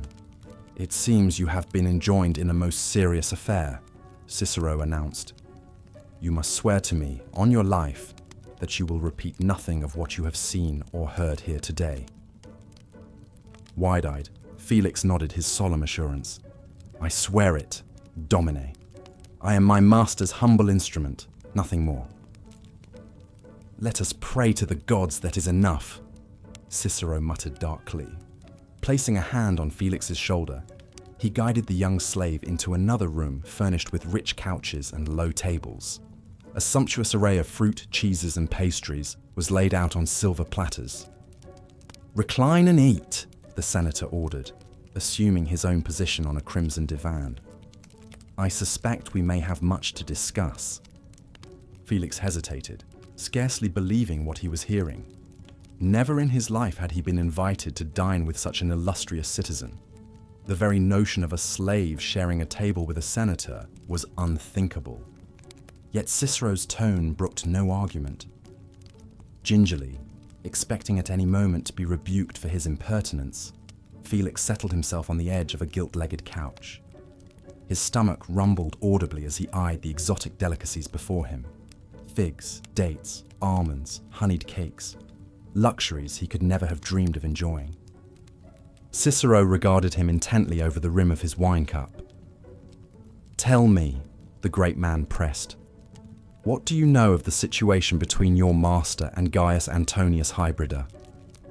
Felix blinked in confusion. In truth, he had little notion of his master's political dealings, nor any awareness of the enmity between Flaccus and Antonius. As a slave, he was privy only to snatches of conversation and furtively glimpsed documents, left to piece together his own incomplete understanding. But before Felix could stammer out a reply, the door to the chamber flew open with a resounding bang. Both slave and senator leapt to their feet in alarm as a full century of soldiers came pouring into the room, led by a grim-faced officer in a crested helmet. The men quickly surrounded Felix and Cicero, swords drawn and levelled at their throats. "Marcus Tullius Cicero," the officer announced in a stentorian bellow, "by order of the Senate and people of Rome, I hereby place you under arrest for conspiracy and treason against the Republic." Cicero uttered a choking sound of outrage, his eyes flashing with indignation. "On what grounds do you dare accuse me?" he sputtered. "I am a senator and ex-consul of Rome." But the commander was unmoved by his protests. "Evidence has been presented of your secret collusion with Catiline and his rebellious followers. You will come with us to face the judgment of your peers." At a curt gesture from their leader, 2 soldiers seized Cicero by the arms and started to drag him bodily from the room. For a moment, Felix remained frozen, paralyzed by shock and terror. But as he watched the venerable statesman being hauled away like a common criminal, his feet suddenly propelled him after them, heedless of the armed soldiers on every side. "Wait!" he cried out desperately. "This is all a terrible mistake. My master's message will surely prove Cicero's innocence." The commander whirled around, his eyes narrowing with suspicion at the young slave who dared to interfere in official business. "You have this message, boy?" he demanded incredulously. Felix patted his tunic and belt frantically, only to realize with a sickening lurch that the wax tablet was no longer in his possession. He must have left it behind in Cicero's study, In his confusion, I did, Domine, he croaked miserably, his voice barely above a whisper. But it seems to have been mislaid. A likely story, the officer sneered. He nodded curtly to one of his men. Seize that slave as well. If he is in league with the traitors, he will face the same justice. Felix had no time to protest before rough hands grabbed him and iron shackles were clamped around his wrists. He could only watch in numb horror as he was dragged in chains from the once gleaming mansion that now seemed as dark and ominous as a tomb. As he stumbled into the street behind Cicero and their grim-faced captors, Felix trembled with the terrible realization of what likely awaited them both: agonizing torture and humiliating public execution, the standard punishments for traitors to Rome. An ironic fate indeed for two men who had only sought to serve their masters and their republic. In that moment, Felix saw with brutal clarity the cheapness of a slave's life in the eyes of Roman law and society. It mattered not that he was an innocent pawn, unknowingly entangled in a deadly political web. His word would count for nothing, his testimony less than worthless. As a slave, he was but an expendable commodity, his death as insignificant as the swatting of a bothersome fly. Tears of anger and dread welled in Felix's eyes as the soldiers marched them through the awakening city streets, back towards the Forum and their inevitable judgment. He could only pray to the gods, who had so cruelly abandoned him for a swift and merciful end, and that oblivion would wipe away the stain and suffering of his ill-starred existence. The grim promise of Elysium seemed a cold comfort for the brutal realities of a Roman slave's life and death. As they emerged onto the crowded square, a raucous mob was already assembling, drawn by the rumors of a senatorial trial and the prospect of bloody spectacle. Felix shrank back in horror, trembling at the thought of Drusus's wretched fate and the certain knowledge that his own broken body would soon be on public display. A pitiable warning to other slaves who dared to dream of a better life. But as he was thrust, stumbling onto the tribunal steps, Felix suddenly glimpsed a startling sight that kindled the slightest spark of desperate hope in his chest. There, standing tall and resplendent in the golden sunlight, was his master Senator Flaccus, quietly conferring with the praetor and a knot of other stone-faced patricians. Felix's heart leapt wildly, even as his mind tried to tamp down the treacherous flames of optimism. Could it be that his master had come to speak on his behalf, to assert his innocence in this wretched affair? Surely not even a senator would bother to intervene for the fate of a mere slave. But as Cicero was called forth first to face his accusers, Felix could only watch in terror and awe as Flaccus strode to his defense, his voice booming out over the bloodthirsty crowd. With fiery oratory and impassioned eloquence, the senator laid out a case for Cicero's innocence, revealing the depths of a political conspiracy aimed at sullying the ex-consul's name and removing a formidable opponent. As he listened in stupefaction, Felix began to realize the true contents of the message he had carried. Not evidence of Cicero's guilt, but proof of his master's secret alliance with the beleaguered statesman and a plot to thwart the schemes of their shared enemies. In his naive confusion, the young slave had nearly delivered both great men into the hands of those who sought their destruction. Flaccus gestured back to Felix, still standing manacled and forlorn between his guards. "This loyal slave acted only as my messenger," the senator declared. "He is guilty of no crime, save that of obedience to his master. I will not see him condemned for my intrigues."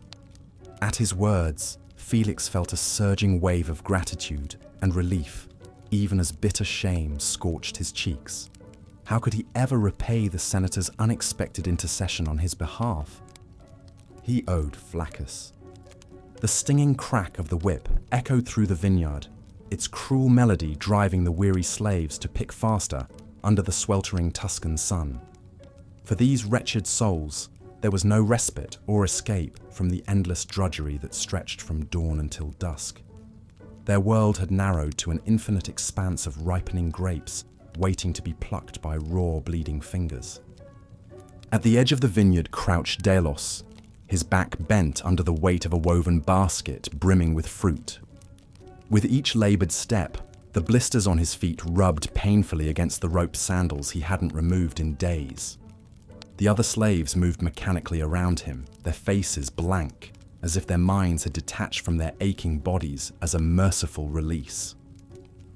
Only a month before, Delos had been a simple herdsman tending goats in the mountains of Thrace.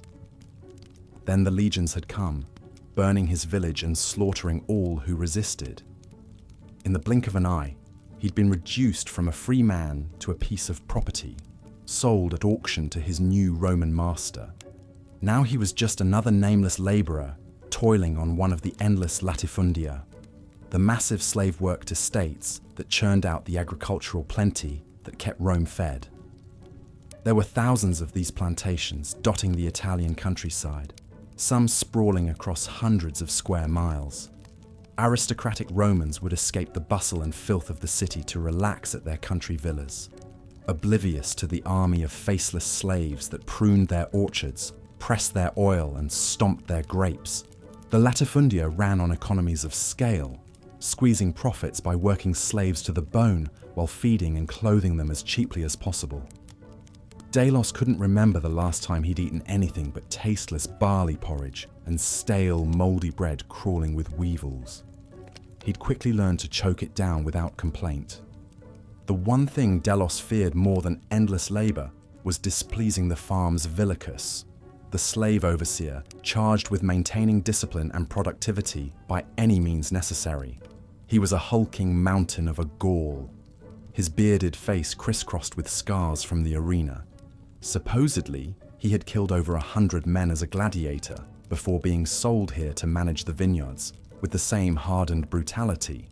The villicus seemed to take sadistic pleasure in devising new punishments for disobedient slaves. When an elderly man had collapsed from heat exhaustion, unable to rise, the villicus had lashed him to a stake in the field, smearing his face with honey. The half-delirious wretch had screamed for hours as flies and wasps descended to feast on his eyes and lips. Delos still remembered the man's hideous shrieks, slowly fading into choked gurgles as his tongue swelled up. Other slaves who had earned the villicus's wrath were locked in chains in the fields at night, exposed to the elements. The lucky ones died quickly of exposure. The rest eventually succumbed to festering wounds from their shackles or throats torn out by feral dogs. The overseer always left their picked-over remains hanging in the fields for a few days as a grim warning. So Delos kept his head down and tried to avoid attracting attention, knowing he could be crippled or killed on a whim. The work itself might end up killing him first. Scratches from the vine's thorny tendrils turned angry and septic with infection. His bare arms were pocked with pustules from the sap's caustic burns. Many of his fellow slaves were walking skeletons, their legs swollen with edema, bellies distended from gnawing hunger. When they dropped dead in the fields, the overseers would casually order them tossed in an unmarked ditch, then ride to the market to purchase fresh replacements. In death, as in life, the master had extracted every last iota of value from their wasted bodies. As the shadows lengthened and the light mellowed to a gamboge glow, the villicus stalked down the rows, roughly grabbing baskets from each slave to weigh their contents. Any shortfalls would be made up with lashes. Delos held his breath as the overseer upended his basket onto the rusted scale, exhaling as it settled a hair's breadth above the required weight. "Adequate," the villicus grunted, dumping the grapes into a cart and shoving the empty basket back into Delos's arms. "These vines better be finished by tomorrow or they'll be hell to pay." Delos nodded mutely. His tongue cleaved to the roof of his cotton-dry mouth. He waited until the villicus had stomped out of earshot to let out a shuddering sigh. He had survived another back-breaking day by the narrowest of margins. There would be no respite, though. The stone cells of the ergastulum awaited, where his aching muscles would twitch against the cold floor until it was time to rise and relive this hellish drudgery anew. As orange streaks finger-painted the violet sky, Delos gazed out over the patchwork fields and tried to recall his past life as a free man. The memories came only in fleeting snatches now, fading a little more each day. His mind was slowly erasing itself, dulling the pain of loss and longing. He wondered how long it would be before his sense of self winked out altogether, leaving him a hollow shell plodding through the motions of slavery. Perhaps that was a blessing granted to those enslaved too long, the mercy of forgetting you were ever anything more than a beast of burden. But some ineradicable shard of defiance still glowed within Delos like a dying ember. He clung to visions of his lost village, his butchered parents, the younger sister dragged off screaming to be sold. They fueled the secret hatred smouldering in his marrow. One day, maybe he would have a chance to fan that ember to a conflagration, to loose that pent-up fury on his masters, the fat, perfumed senators who glided through their seaside villas, quaffing wine pressed by broken slaves, who lounged in baths of Numidian marble, steam billowing from hypocausts stoked by wretches chained in the dark. But until then, there were grapes to pick and lashes to avoid. Another day of slavery to be endured, and so Delos turned his cracked, bleeding feet back toward the ergastulum, the weight of servitude pressing him into the earth. Gnaeus Flavius Aelianus loved nothing more than holding court at his sprawling Tuscan estate. The grizzled senator would recline on an elegant lectus, idly popping grapes into his mouth as he regaled his guests with humble brags about his glittering political exploits. Around him, an array of Rome's rich and powerful guffawed on cue, quaffing goblets of his finest Falernian vintage. "I tell you, re-election is almost more trouble than it's worth," Aelianus chortled, pausing for his audience to stroke his ego with protests. "The bribes alone cost a fortune. Voters' palms seem to be perennially greased these days. I had to open a second Spanish silver mine just to keep up." A flutter of forced laughter dutifully rippled around the colonnade. The sycophants ringing Aelianus's dining couch were all too eager to ingratiate themselves with one of the most powerful men in the Senate. They marveled at the understated opulence of his country villa, a soothing contrast to the clamor of Rome.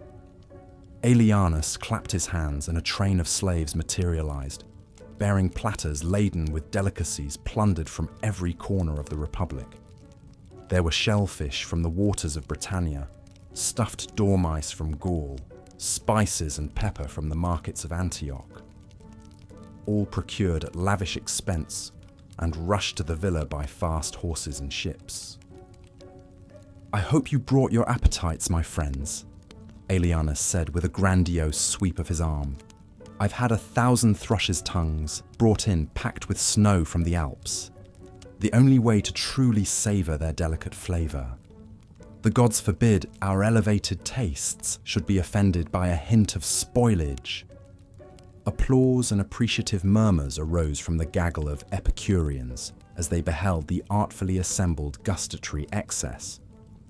Aelianus snapped a finger, and a willowy slave boy rushed forth to fill his cup from a bejeweled decanter.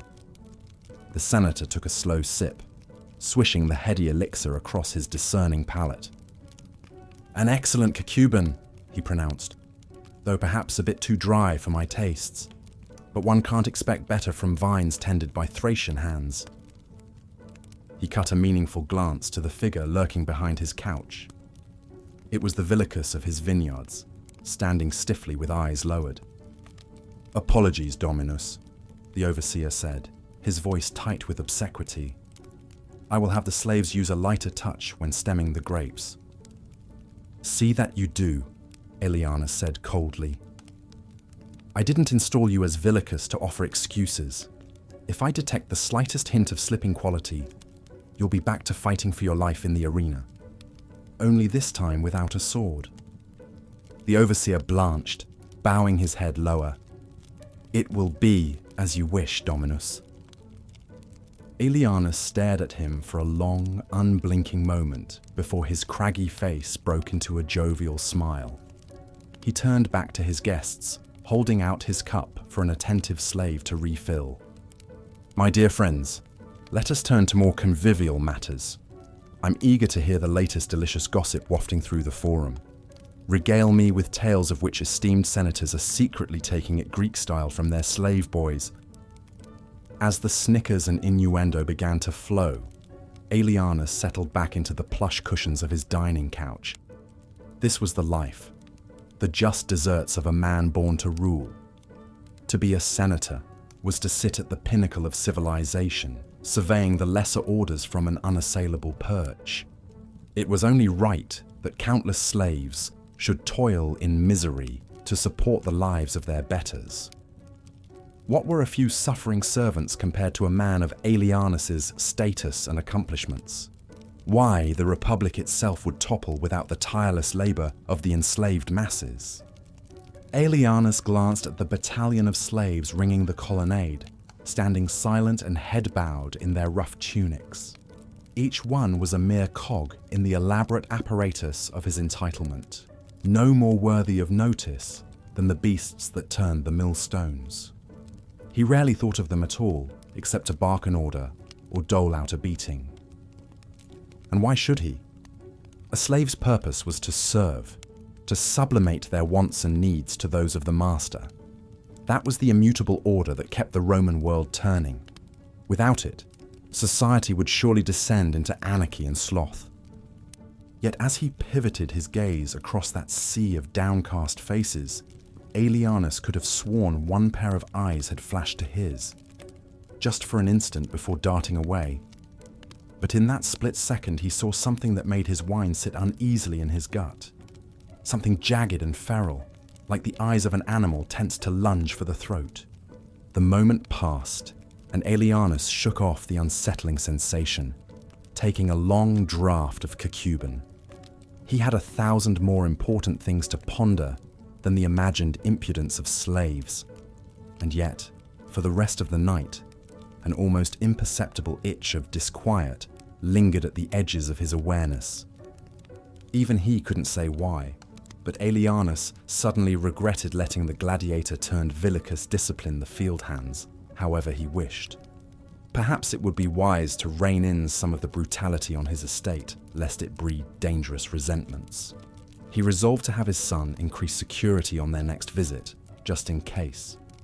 Yes, it was always prudent for a man of power to watch his back, because you never knew when the lowliest slave might one day find the courage to bare his fangs. The rhythmic clacking of the loom battens reverberated through the warm, close air of the gynoeceum. Dozens of slave women hunched over their handiwork, stooped backs protruding from drab tunics as they passed shuttles and picks back and forth with deft, weary fingers. Amidst this tableau of resignation and servitude, 2 women kept their heads slightly raised, eyes fixed not on their spindles, but on some distant point beyond these stifling walls. Syphax and Hasdrubal were sisters, Numidian princesses captured after their father's failed rebellion against Rome. Where once their days had been filled with riding bareback across swaying grasslands, now they were yoked to the tedium of turning wool to thread.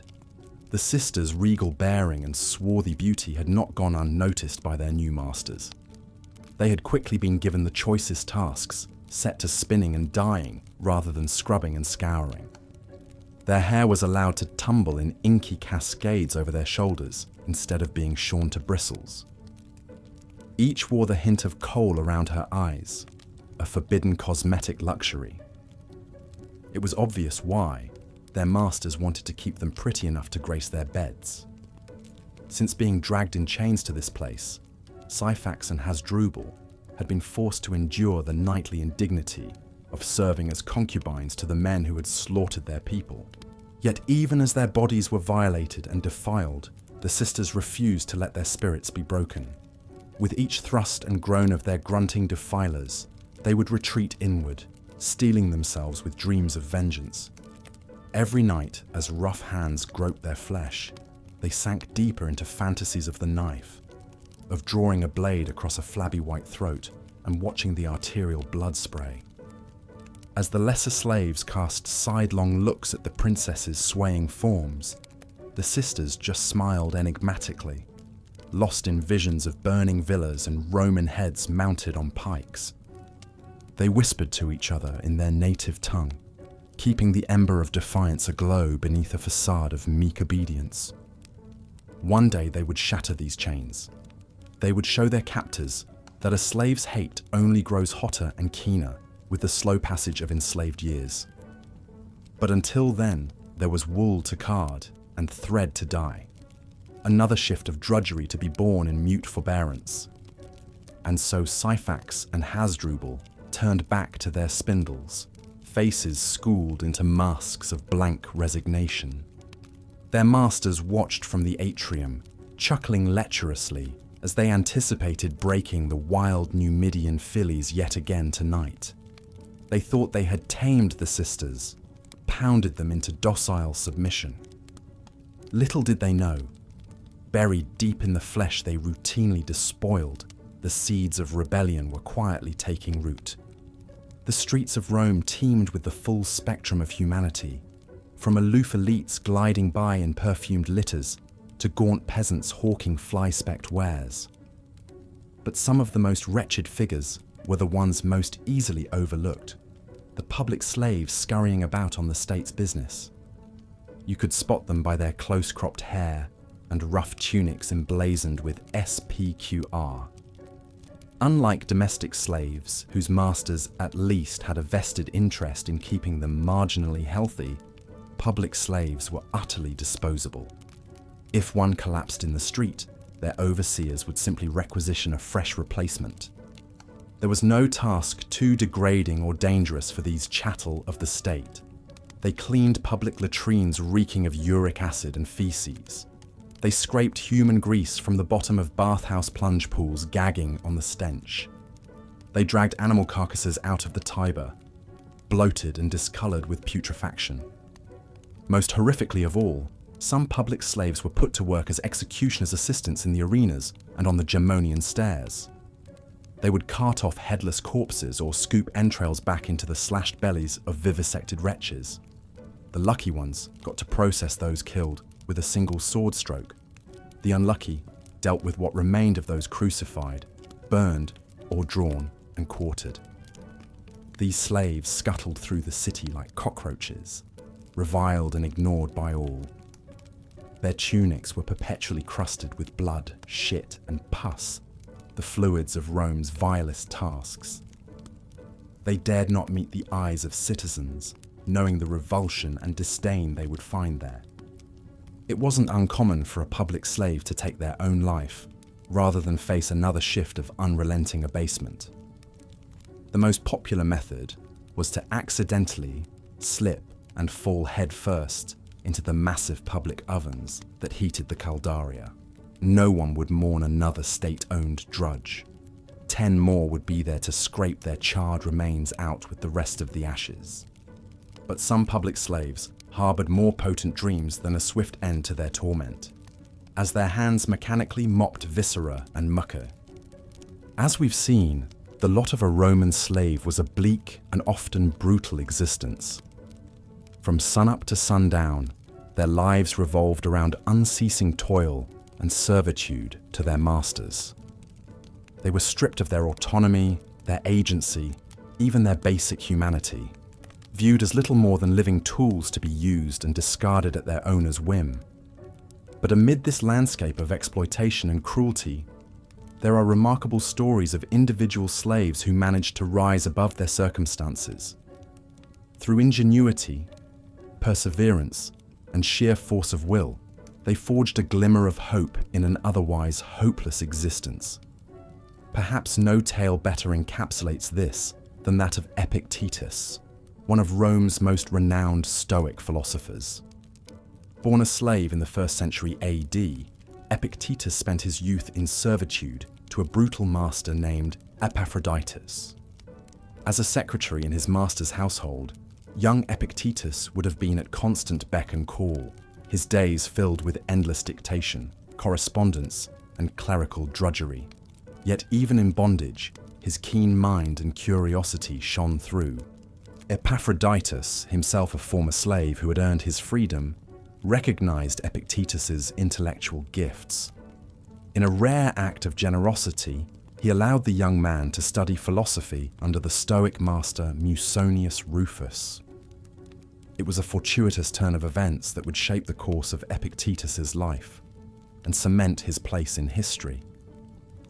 Stoicism, with its emphasis on virtue, reason, and self-mastery, held a natural appeal for a brilliant young slave.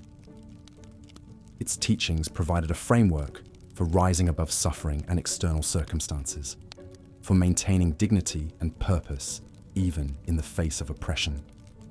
Epictetus threw himself into his studies, devouring the works of Stoic giants like Seneca and Chrysippus. Even as a slave, Epictetus began to build a reputation as a philosopher and teacher. His master, Epaphroditus, would rent him out to wealthy Romans to lecture on Stoicism. Epictetus used these opportunities to expound on ideas of freedom, morality, and the examined life, subversive notions for a slave to spread amongst the Roman elite. At last, sometime around 68 AD, Epictetus gained his freedom under the reforms of Emperor Nero.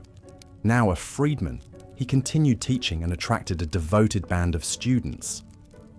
But in 93 AD, the tyrannical Emperor Domitian banished all philosophers from Rome.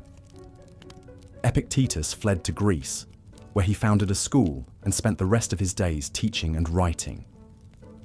Though Epictetus himself wrote nothing, his student Arian compiled his teachings into a series of discourses and the famed Enchiridion, or Handbook. These works would make Epictetus one of the most influential philosophers of antiquity and a cornerstone of Stoic thought. For a man who spent much of his life as chattel property, Epictetus's impact is nothing short of extraordinary. His teachings on the primacy of virtue, the value of reason, and the indomitability of the human spirit still resonate today. Epictetus showed that true freedom is an internal state, that no external chains can shackle the mind. No man is free who is not master of himself, he taught. In many ways, the slave-turned-philosopher embodied the highest aspirations of Stoic thought. He met adversity with resilience, oppression with virtue, and persecution with an imperturbable calm. "What ought one to say, then, as each hardship comes?" he wrote. "I was practicing for this, I was training for this." Epictetus' remarkable life is testament to the indomitable strength of the human spirit. To rise from brutal servitude to become one of Rome's great moral authorities.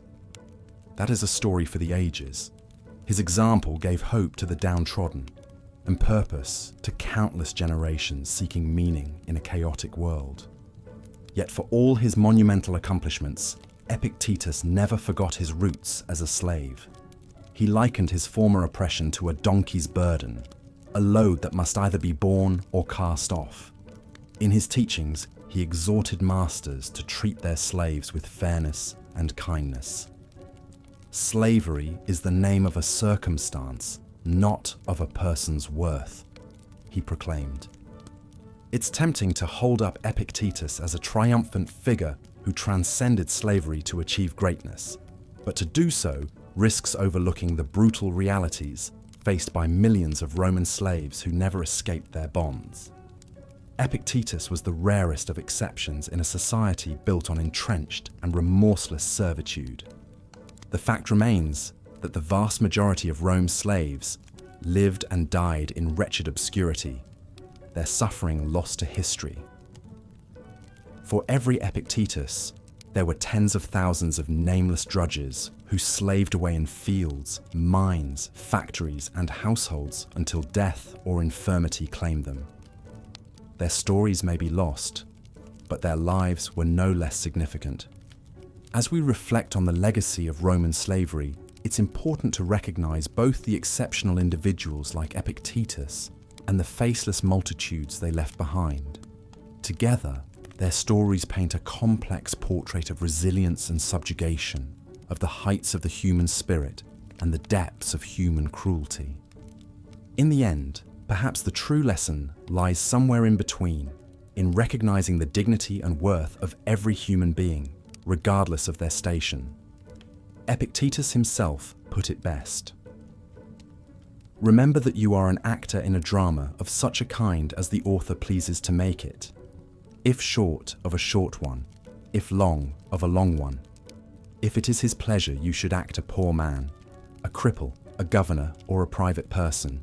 See that you act it naturally, for this is your business, to act well the character assigned you. To choose it is another's.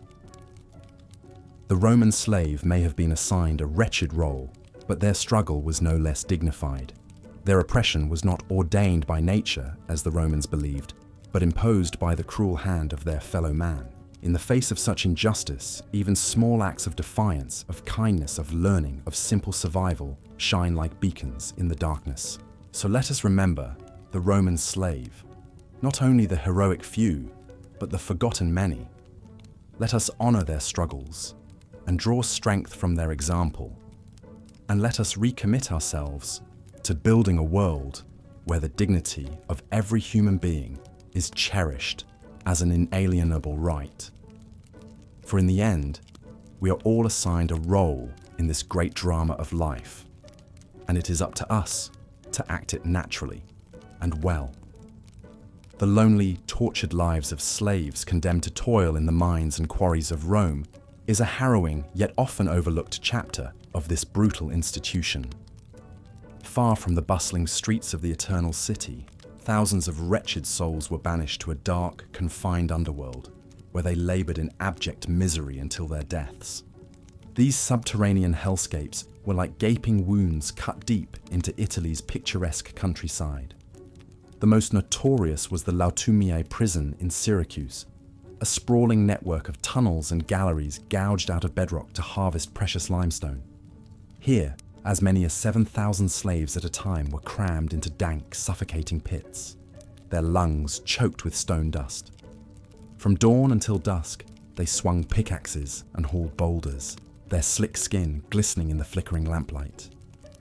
Many were war captives and condemned criminals, but others were slaves sold off as punishment by their masters.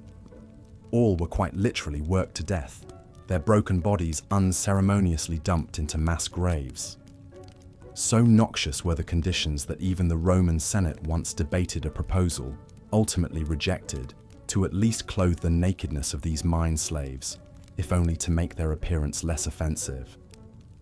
But it wasn't just the slow asphyxiation, the unrelenting darkness, or the whip cracks of sadistic overseers that made this fate so excruciating. It was the agonizing solitude. To be banished to the mines was to be cut off from all human companionship and comfort. No family, no friends, no reprieve, however brief, from backbreaking drudgery. These isolated slaves must have felt entombed in despair, hidden away from the world above and soon forgotten entirely. Worse still were the unfortunate slaves sent to the cinnabar mines of Spain, where they were slowly poisoned, extracting mercury for Roman cosmetics.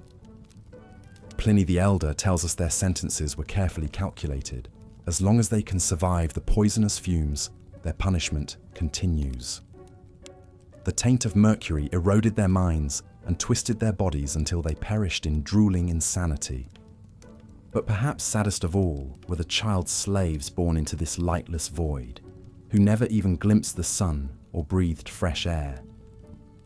The Christian Saint Perpetua recounts seeing two such piteous young boys as she and her fellow martyrs awaited death in a Carthaginian prison. Filthy and emaciated, the children explained that they'd been snatched from their mother's arms at birth and cast into the mines, where they'd languished ever since. In a perverse irony, the refined marble that adorned Rome's gleaming temples and pampered elites' luxurious villas was chiseled by these faceless spectres wasting away in the underworld. The slaves who quarried, cut, and polished these exquisite stones were not even granted the small dignity of setting foot in the glorious edifices they died to build.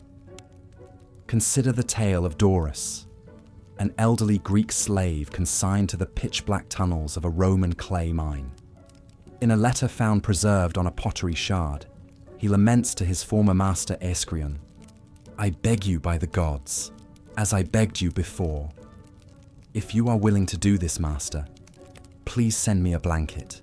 I beg you, because I am suffering badly from cold as well as starving.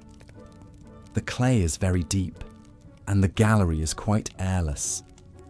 Doris's desperate plea, scrawled on a scrap in some suffocating mine shaft, is a rare first-hand glimpse into the bleak loneliness and despair of life as a Roman mine slave. How many thousands of others here and in quarries across the empire cried out for relief that never came, until death finally brought a grim deliverance. For these most invisible and isolated of slaves, hope was as distant and unfathomable as the unreachable light glimmering faintly at the end of a tunnel. Banished to dwell in the very depths of Hades on earth, they dug their own mass graves in a profound obscurity and anonymity. The forsaken quarry and mine slaves speak to the darkest depths of human bondage and suffering inflicted by Romans on their fellow man.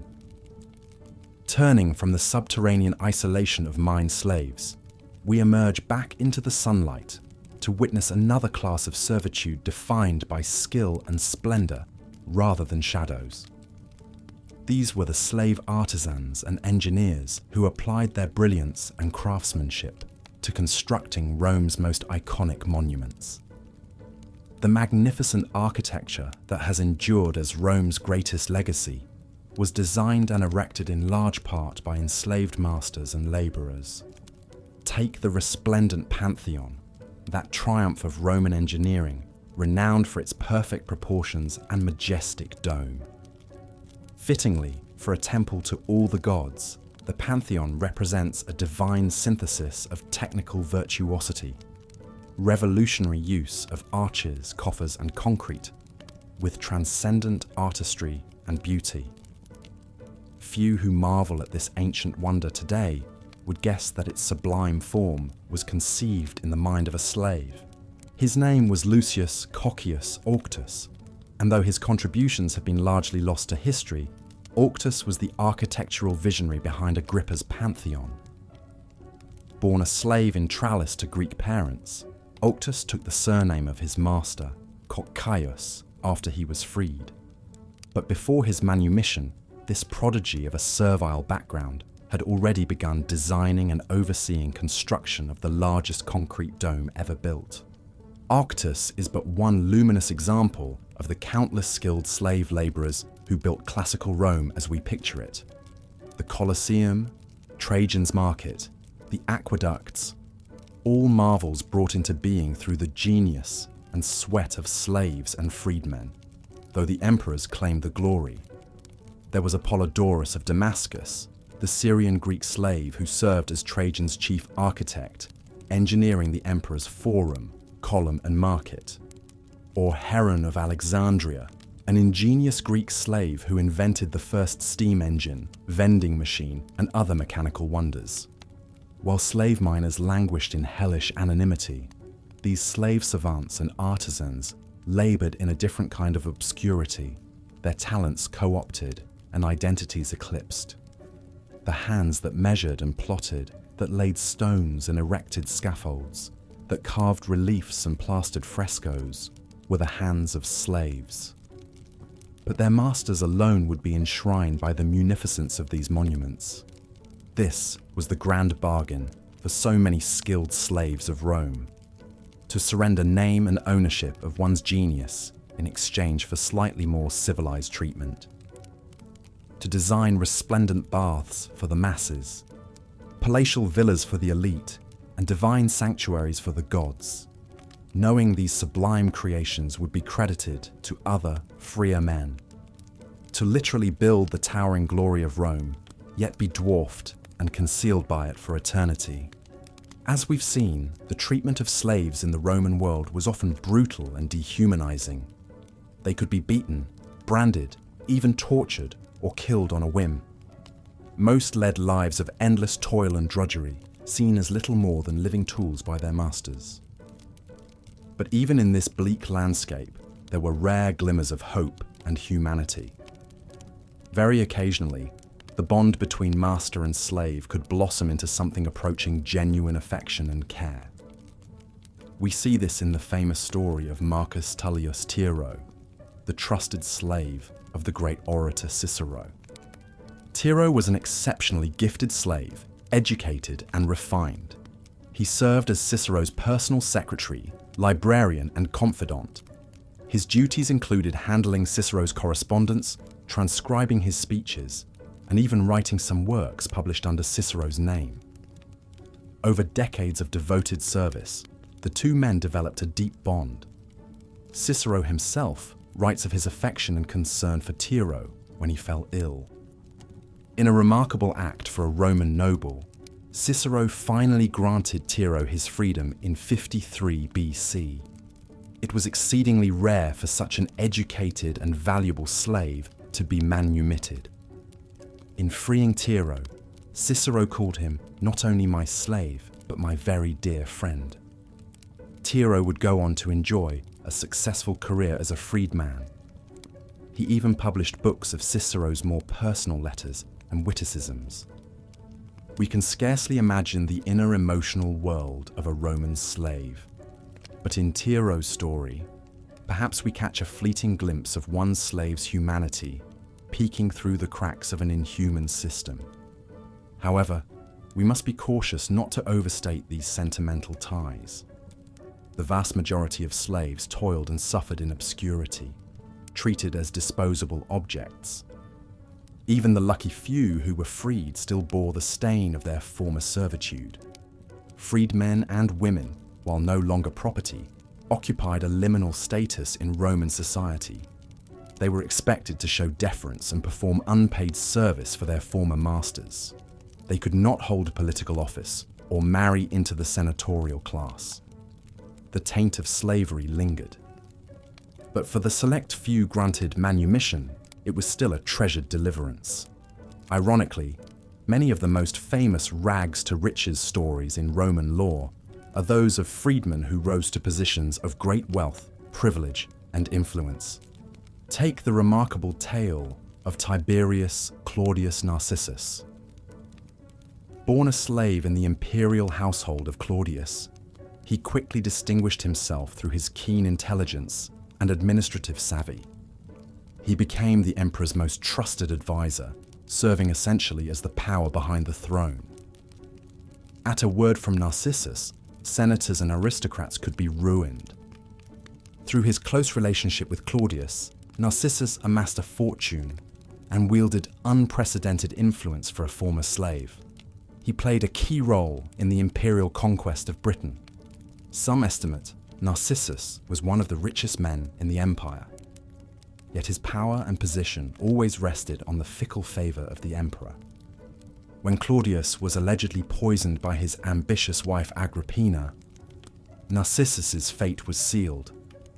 Agrippina ruthlessly purged her husband's old circle, and Narcissus was driven to suicide in 54 AD.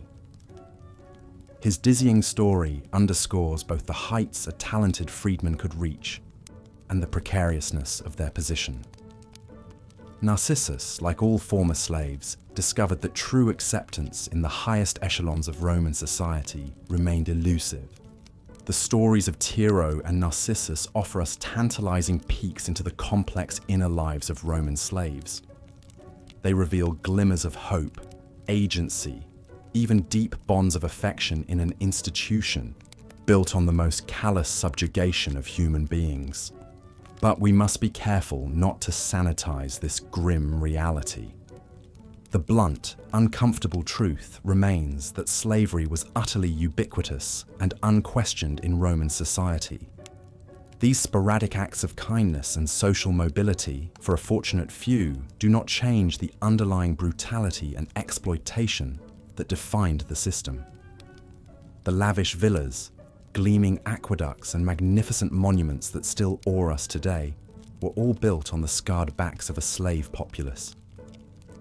Roman slavery would endure for centuries, even after the fall of the Western Roman Empire. Many of its basic tenets and practices would later influence the development of serfdom in medieval Europe. Its legacy even shaped the evolution of the brutal African slave trades and colonial plantation slavery of more recent centuries. When we marvel at the splendors of ancient Rome, it is crucial that we also grapple with the human suffering that made it all possible. The forgotten stories and voices of Roman slaves may be largely lost to history, silenced by their lack of power and literacy. But in striving to understand their plight, we begin to acknowledge their incalculable contributions and recognize their fundamental humanity. We cannot change the past, but we can work to build a future in which such exploitation is unimaginable. In interrogating this ancient institution, we catch glimpses of our own potential for both callousness and compassion. As we ponder what Rome might say about the human cost of its glory, perhaps we also hold up a distant mirror to our own conflicted modern world. The Roman Empire and its prodigious feats still dazzle us thousands of years later, but the dark engine of slavery that powered it all is an inescapable part of that legacy. In listening closely, we may faintly hear the echoes of those unnamed millions, whose blood, sweat, and tears watered the roots of Western civilization itself. So the next time you gaze in wonder upon the Pantheon or the Colosseum, spare a thought for the faceless, enslaved multitudes who toiled to raise them stone by backbreaking stone. Theirs is a story still being unearthed, and one that deserves to be told. Thank you so much for listening to this extended exploration of slavery in ancient Rome. I hope you found it an illuminating journey, even if not always a comfortable one. If you'd like to learn more about the stark realities faced by Roman slaves, I'd encourage you to check out some of the resources in the description below. And if you've enjoyed this deep dive into the social history of the ancient world, please consider liking this video and subscribing to the channel. I'm always striving to create content that's both informative and thought-provoking. But for now, I think we all could use a well-earned rest. So thanks again for joining me on this journey to the distant past. And until next time, sweet dreams.